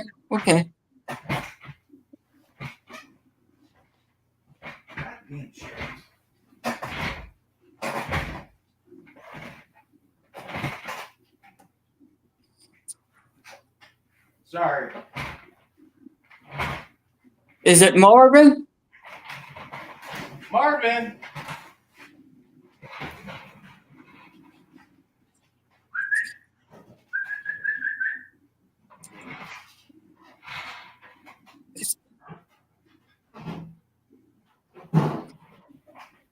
Marvin. Yeah, he's just sitting on the deck. Is he okay? Yeah. Okay. Yeah, before I left, I was gonna say one thing, it's like you can't knock it till you try it, you know what I mean? If you never been, had any type of faith or belief or anything, and you're kind of like, what other thing you were saying, it's not just in the mind, you gotta have you gotta have trust. Yeah, you gotta trust him. Even though you can't see the Lord, you gotta have trust. Hi, buddy. Right. And you gotta believe him. You gotta trust him and you gotta believe him. Yes. Because the word says you must believe that he is, and that he is a rewarder to them that diligently seek him. And my niece told me just the other day, she said that the Lord said that he never intended for us to be perfect, but he wants us to strive for perfection. He knows that we're not going to be perfect, but he wants us to continue to strive to get there. And you know what? Hey, say, here's another twist in the road. Say we all die, and we find out, hey, there's, everything we were doing was wrong, or say, hey, you know what I'm trying to say? It's like, say it's not like what we thought. Right. Hey, but you know what? At least when we were alive and living, we did the right thing. You know what I mean? It's like, but I'm not thinking like that. I mean, it's hard to explain, but I mean, it is. I think the Lord sometimes will bring us back to try a different situation. You never know what the Lord has in store. You know what I mean? It's like, I don't think it's like when we die, we're all going to be in heaven with angels, with angel wings and stuff like that. I mean, I don't know if that's the conclusion to, when we die, but I mean, there's got to be some sort of, transfer. I mean, what do we do? I mean, yeah, maybe the Bible does say that heaven is going to be unexplainable. It's going to be so beautiful that it's just unexplainable. You can't explain it, really. Right. It's like maybe what happens is he brings us back, pertaining, I mean, like, he'll judge us like how we did in the life we lived, and send us back accordingly to, like, maybe he feels like, oh well, you got to live. We're going to send you back. It's going to be better, but it's going to be a little backwards. We're gonna try a different thing. See if we can make you a better person, something like that. I'm not And sure. I'm not sure. people have definitely had near death experiences to where, you hear some people say that you see a tunnel of light. I've heard people say that they saw that in their near death experience and they heard the voice of the Lord say, it's not your time yet. So Oh, I'm going to send you back. I want to hear this from you because I'm kind of like nervous to watch those videos. I don't really want to watch them. I see them all the time on YouTube, but I mean, Uh-huh. I'd like, I'd like to hear your your take on that. You know, It's just, um, that's what a lot of them say. I haven't had a near death experience personally myself, but I believe what these people say because they were there and they know what they experienced and they know, what they heard and they know, what the Lord said. So you can't really dispute somebody that says, I oh, was there, I experienced it. yep. You can't. There is no dispute. You gotta you either believe it or you don't. But Right. I mean, I mean, that's the bottom line. People are going to believe or they're not. That's the bottom line of it. And that's all part of faith and all part of trust and belief. And we've got to have all three of those in order to have a relationship with the Almighty. Because we can't doubt him and expect him to do anything in our lives. When you doubt him, you tie his hands. You cut his ability off when you doubt him. He refuses to work in doubt.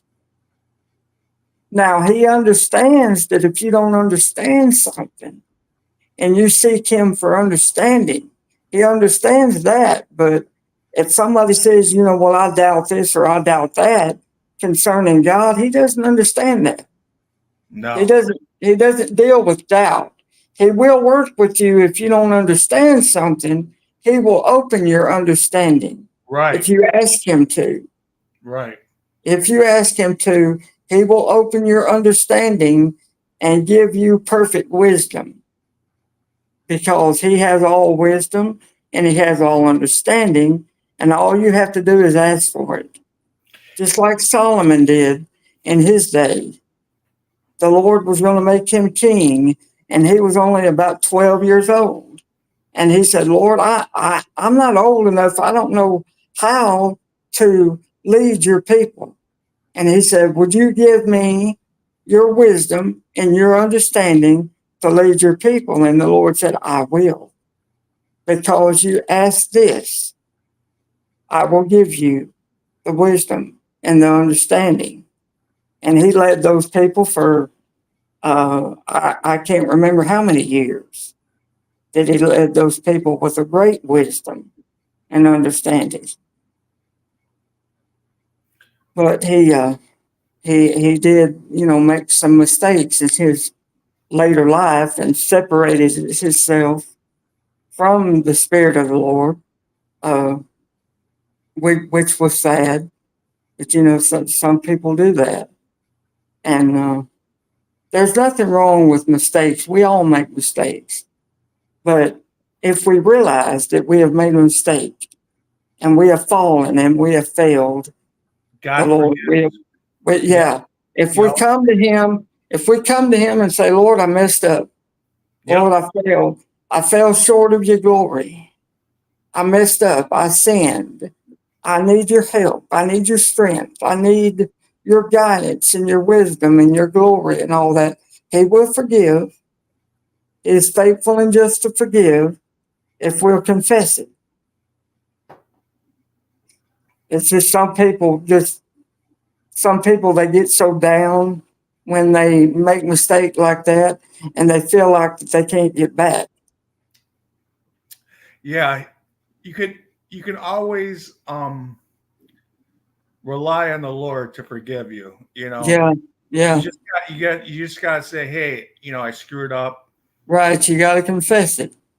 You gotta say, I screwed up. I If didn't do you, it right, and He's gonna believe you because He knows you can't lie to the Lord. He knows He can read your heart. You know what I mean? right, He right, knows He knows if you're bullshitting or not. right. He knows our heart better than we do. And He knows. And you were saying about when the Lord shows us signs or gives us direction. I mean, like when you're talking about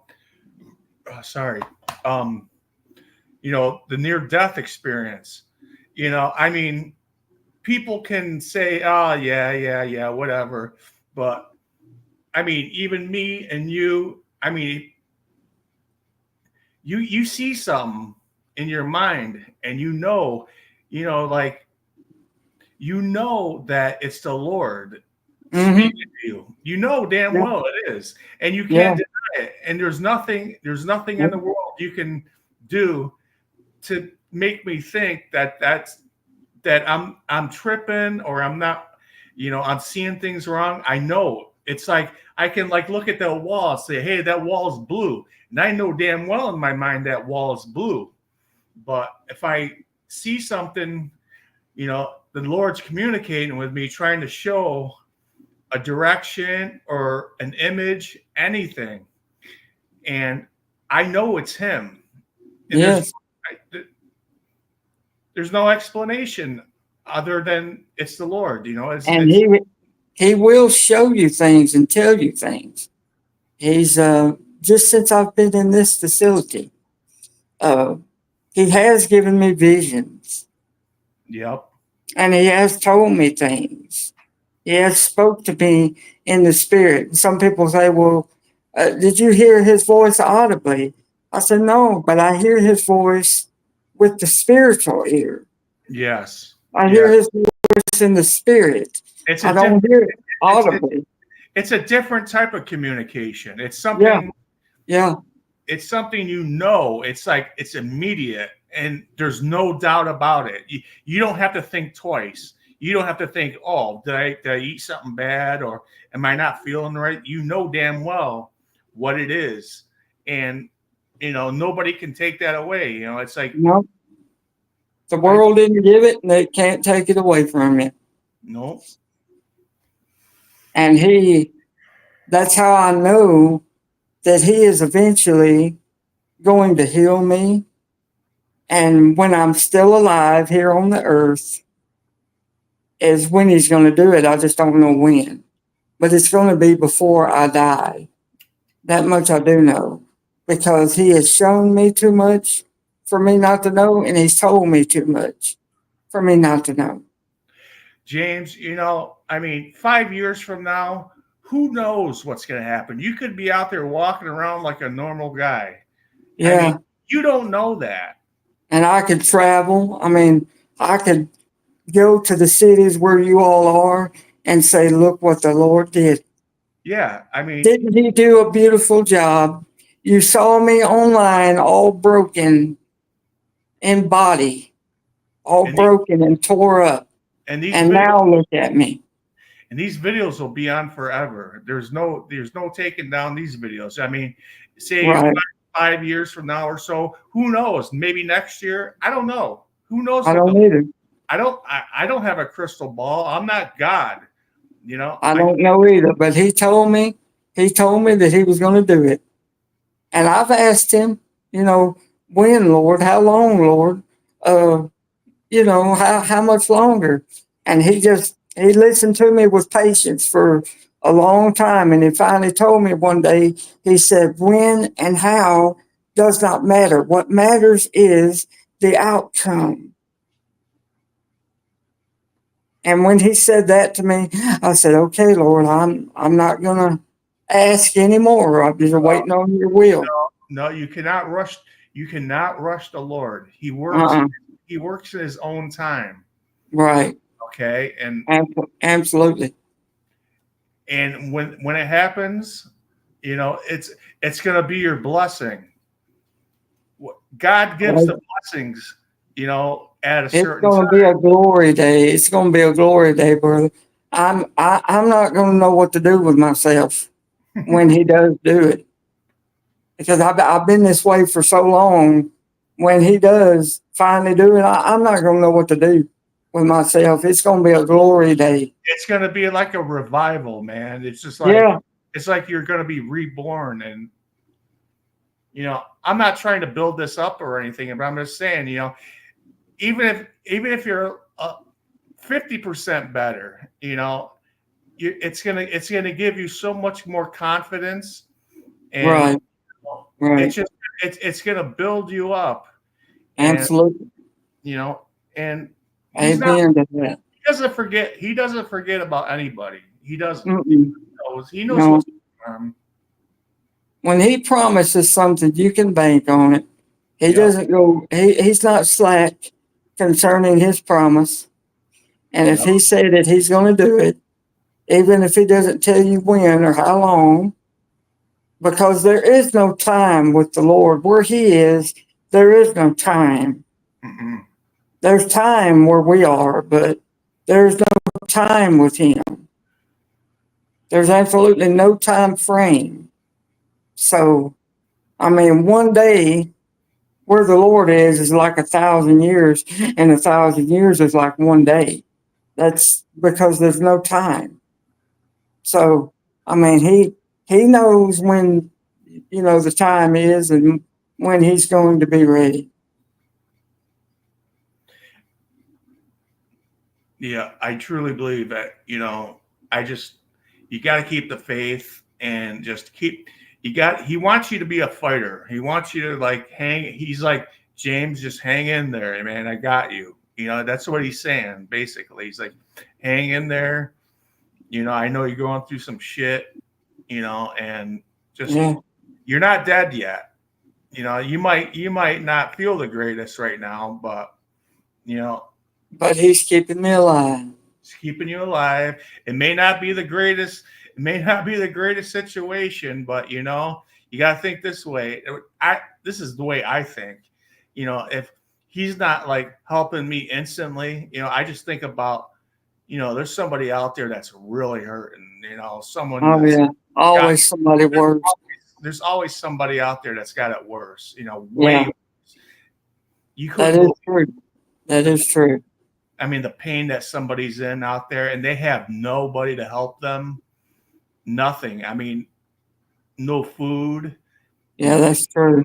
It's like it's crazy. It's like, And you have to bring yourself back to that realization, no matter uh, what kind of bad day that you're having. yep, And that's what I always do is I come right back to realization and say there's somebody worse than me. there always is. There always is. Hey, there's people better than us, but there's people way, way worse. Yep. Yep. Like look down in Florida. I mean, people totally lost their houses, their pets, everything they owned. Yeah, Yeah, Florida, North Carolina, Florida, and parts of Tennessee, even. and I think that's God. That's God showing the world, hey, you think this is bad? You don't know what bad is. Yeah, right.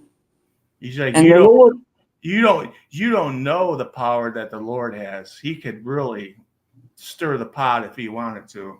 yeah, yeah. And I believe that that's what he was doing uh, through these hurricanes like this, is letting them know, hey, you need to straighten up and you need to do more right, because I'm coming soon, Yep. And and you need to wake up. you ain't seen nothing yet. Right, Think this right. is bad? You wait till I really get pissed off. And the Lord did tell me that a couple of years ago. He said, I know that you've had a hard life. And I know that it's been very difficult for you, but you do not know what I have in store Right. in the future. So, that's part of what keeps me going. What his power and his glory and helping me fight through all this and telling me all this is what keeps me going. Yep. It gives me hope every day. And there's hope in the Lord. That's where the hope is. Hope in the faith. He's Faith. all the hope that we have, but Faith. he's also all the hope that we need. You ever heard of the band King's X? Yes. They have Yes. they have an album called Faith, Hope, and Love. Mm-hmm. I'm not sure if it's probably on YouTube. You can listen to it, but Yeah. they're a pretty cool band, and I do like them. I do like them a lot. They kind of bring they kind of bring the positive energy, Yeah, and they've got a good sound, a good style. Yes, they do. Yes, I love them. They sound so good. I love listening to their music. Yeah, it's kind of a rockabilly. It's kind of like, they said, I've heard people say that they are almost like the beginning of grunge. They kind of have that grungy sound, That's true, yeah. But there's like a lot of different types of genres you can hear in their music, Right. But And I like the grunge style, back in the early 90s and stuff when grunge. It started out with Soundgarden and Nirvana and all of them. Yeah. I really liked that. Me too. It was something different, It's like everybody was hooked on like hair metal and everything, and that was so good. But then this new genre come out, and it's like a new sound. It's a whole new sound. I'm not saying it's the most positive music in the world, but right. But the sound, the sound was great. The sound was so good. I loved it. Yeah. It sounded so good. Me too. It was something different. I think the music world needed something different to listen to. And Chris Connell of Soundgarden, he had a great voice. Oh, yes, he did. Great voice. I'm so sad that he committed suicide. Oh God, I could not believe that when I heard that. Yeah. His new band, Audio Slave. I even like that band. Yep, that band was really good. Yep. His voice was just so strong, Yeah. And it just went with their music just perfectly. Perfect. Yeah. And then, it complemented. Yes. Yes. And then Nirvana, their sound and some of their lyrics made really little to no sense, but it sounded good. Right. You know what I mean? Yeah, their lyrics made absolutely no sense. And Kurt Cobain's been on the record to say, he's like, our lyrics really don't mean a whole lot. It's all about the energy and the sound. Their lyrics didn't mean shit. They had a great sound, and that's. I liked Alice in Chains. Yeah, I like them too. Yeah, that was too bad about Lane Staley, how he died too. I mean, he was another one. Yeah. He had a great voice, and he just withered away to nothing. It's like, how can these rock stars with all this fame and fortune and money, how can they just let them rot away in a room? It's just, I never understood that. It's like, no, me either.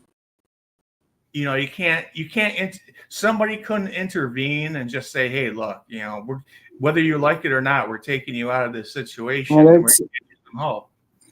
You It's know, definite. It's definite proof. Situations like that is definite proof that money does not buy happiness. absolutely, absolutely, yep. Money does not buy happiness because they had all the money in the world at the time. And a lot of these guys that died, the money instead of buying them happiness, it brought them death. Yeah, yeah. You know, it's just What they what it's they choose to do with it. Yeah. and they were so talented. They had everything, but they chose to go south and go the wrong path. And it's sad, but I think a lot of them just like kind of locked themselves away and really didn't, talk to people and stuff. And they just they had so many demons, that were Yeah. affecting them that they didn't know what to do. It's like normal people. You don't have to be a rock star to die. I mean, or have No, no. You you don't have to be a rock star to get addicted on drugs either or alcohol. it's like So, these guys is just like they like willed themselves to die almost. Like Chris Cornell. I mean, Jesus. He was the last person I thought that would die. It seemed like he had everything together. He had a gorgeous wife and kid, and it seemed you never know what's going on in somebody's mind, though. yep, He had to. He had to have chronic depression yes, or that's the something. only thing I could blame it on. Yep. Something like that, a chronic depression or something going on that he never did tell anybody about or really seek help about for a long period of time. And it just finally took him over. And, you can kind of hear it in his music. I think he was channeling like his situation out in his singing. His singing was not like the happiest. He wasn't singing like the happiest lyrics and stuff. I mean, if you heard him sing, it's like, it's not. There's no happiness. There's nothing happy about his. I mean, Yeah. he was a great singer and everything. He sounded good, but I mean, and he looked good. He looked healthy and everything, and you know, he's very intelligent. But you never know what people got locked up inside them. Like what about the drummer for Foo Fighters there, Taylor Hawkins? Uh huh. He passed Yeah. away down. He passed away down in Brazil during a tour. He was a drummer, and Jesus Christ, they did the what is it, toxicity report on him. Uh huh. He was suffering from severe anxiety and depression and stuff, and Wow. he was just mixing too many things. And I mean, that guy had everything going for him. He was like, he He was, was trying to. He was trying to drown his sorrows yeah, yep. But instead of get you'd never know it. right. It's just, it's sad. It People are really is. people know how to put a mask on, and if you see somebody that's like really, sometimes you just gotta wonder, it's like a lot of these like Richard Pryor, he was like really depressed, but he channeled his energy through comedy, and Yeah, like you said, through his comedy, you would never know that he was suffering. George Carlin, he's another one. Robin Williams, Yep. Oh my God. you never would have known that Robin Williams uh, dealt with depression so hard the way he made people laugh all the time. It's like a mask they put on. It's man. But I look at myself too, and I'm good at covering up my real feelings a lot of times. Me I'm too. good at covering it up. I think But I think we all are. I think we all are, James. yeah, I tend to agree with you. Because people, Um, people don't want to be, They don't want to really know how you feel. and you don't want to like come on and be like a trauma dumper and like, hey, this Well, is, you try to want to be normal like everybody else, but at this Yeah. point, what the hell is normal? You know, it's like, Yeah, that's the question. What is normal? I mean, because everybody's got problems. What is normal? But when anybody asks me how I'm doing, I say I'm fine. I'm doing good, which it is the truth to a point because the Lord, gives me the health that I do have. But I could be hurting inside my body at the same time that I'm telling somebody that I'm okay. yeah, I still could be hurting in some way. I just don't talk about it. I'm just glad to be alive, living and breathing and thanking God and praising Him for that, yeah. lifting Him up for that. That's what I try to focus on. You don't But want there, to. It's like you don't want to bring somebody else down, but at the right, same right. but at the same time, the person you're talking to may be suffering with the same thing. So it's like And wanting to know how you feel. you're having it's almost like you're having a pretend conversation. It's like, let's get down to what's real here. It's like, how you really doing? It's like, but people, they hide that, because it's like, you don't want to bring it up, and maybe you're And not in the mood to listen to somebody else's problems. So, it's and and the majority of the people, I mean, let's face it, the majority of the people don't want to hear it anyway if it's anything on a negative point. right. They don't want to hear that.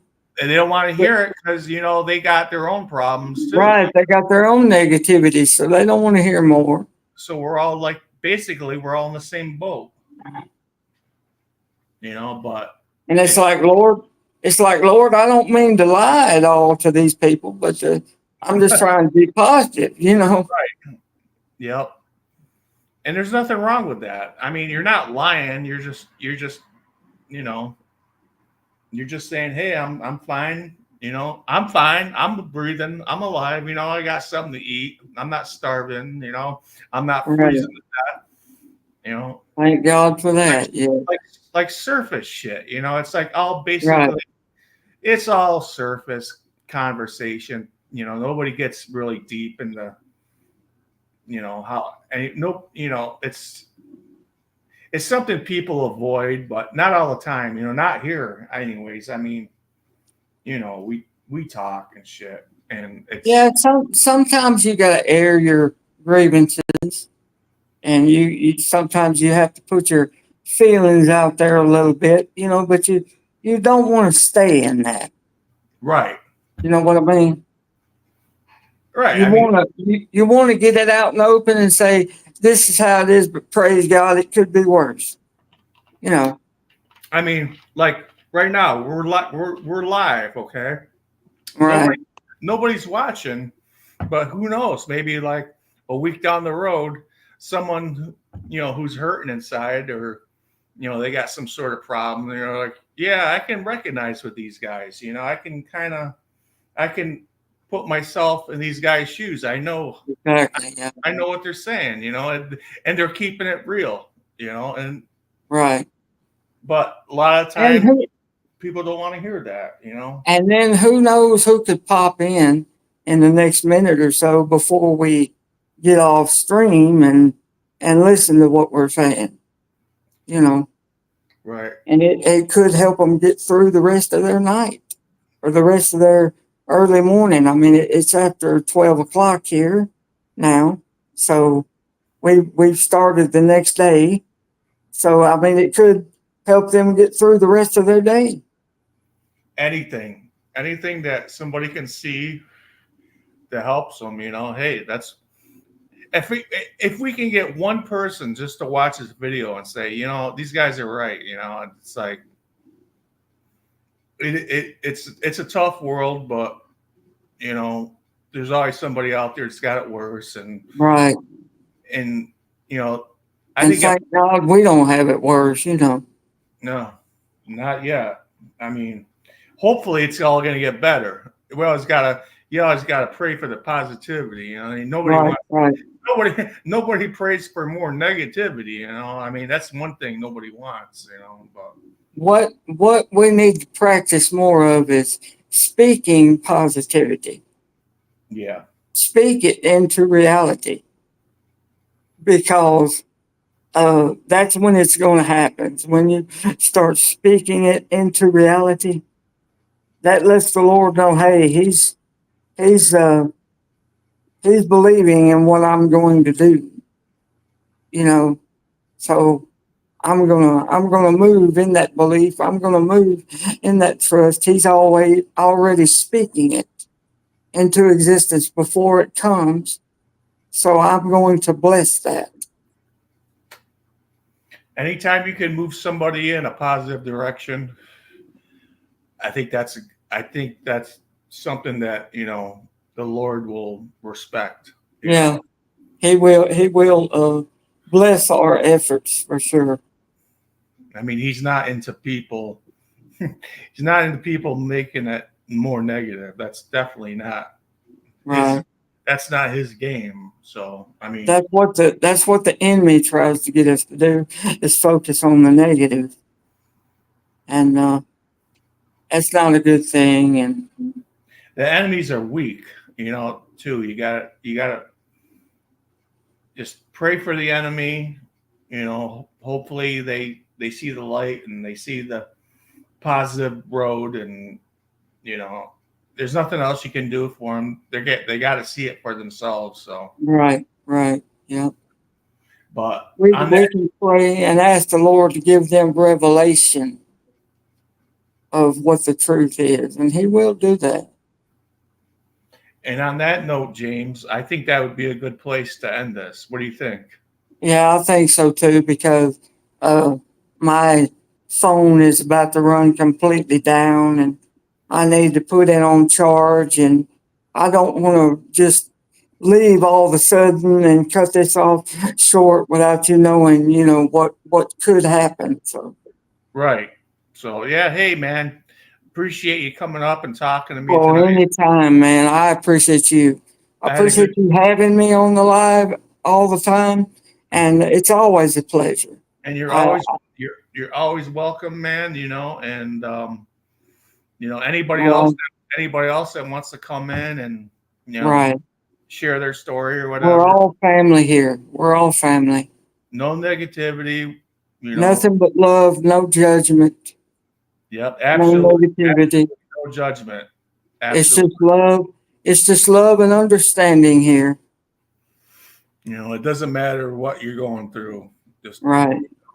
come on in Right. and we'll talk about it. It don't Yeah, matter. talk about it. I mean, it always helps to talk about it. It lifts the burden to an extent to talk about it.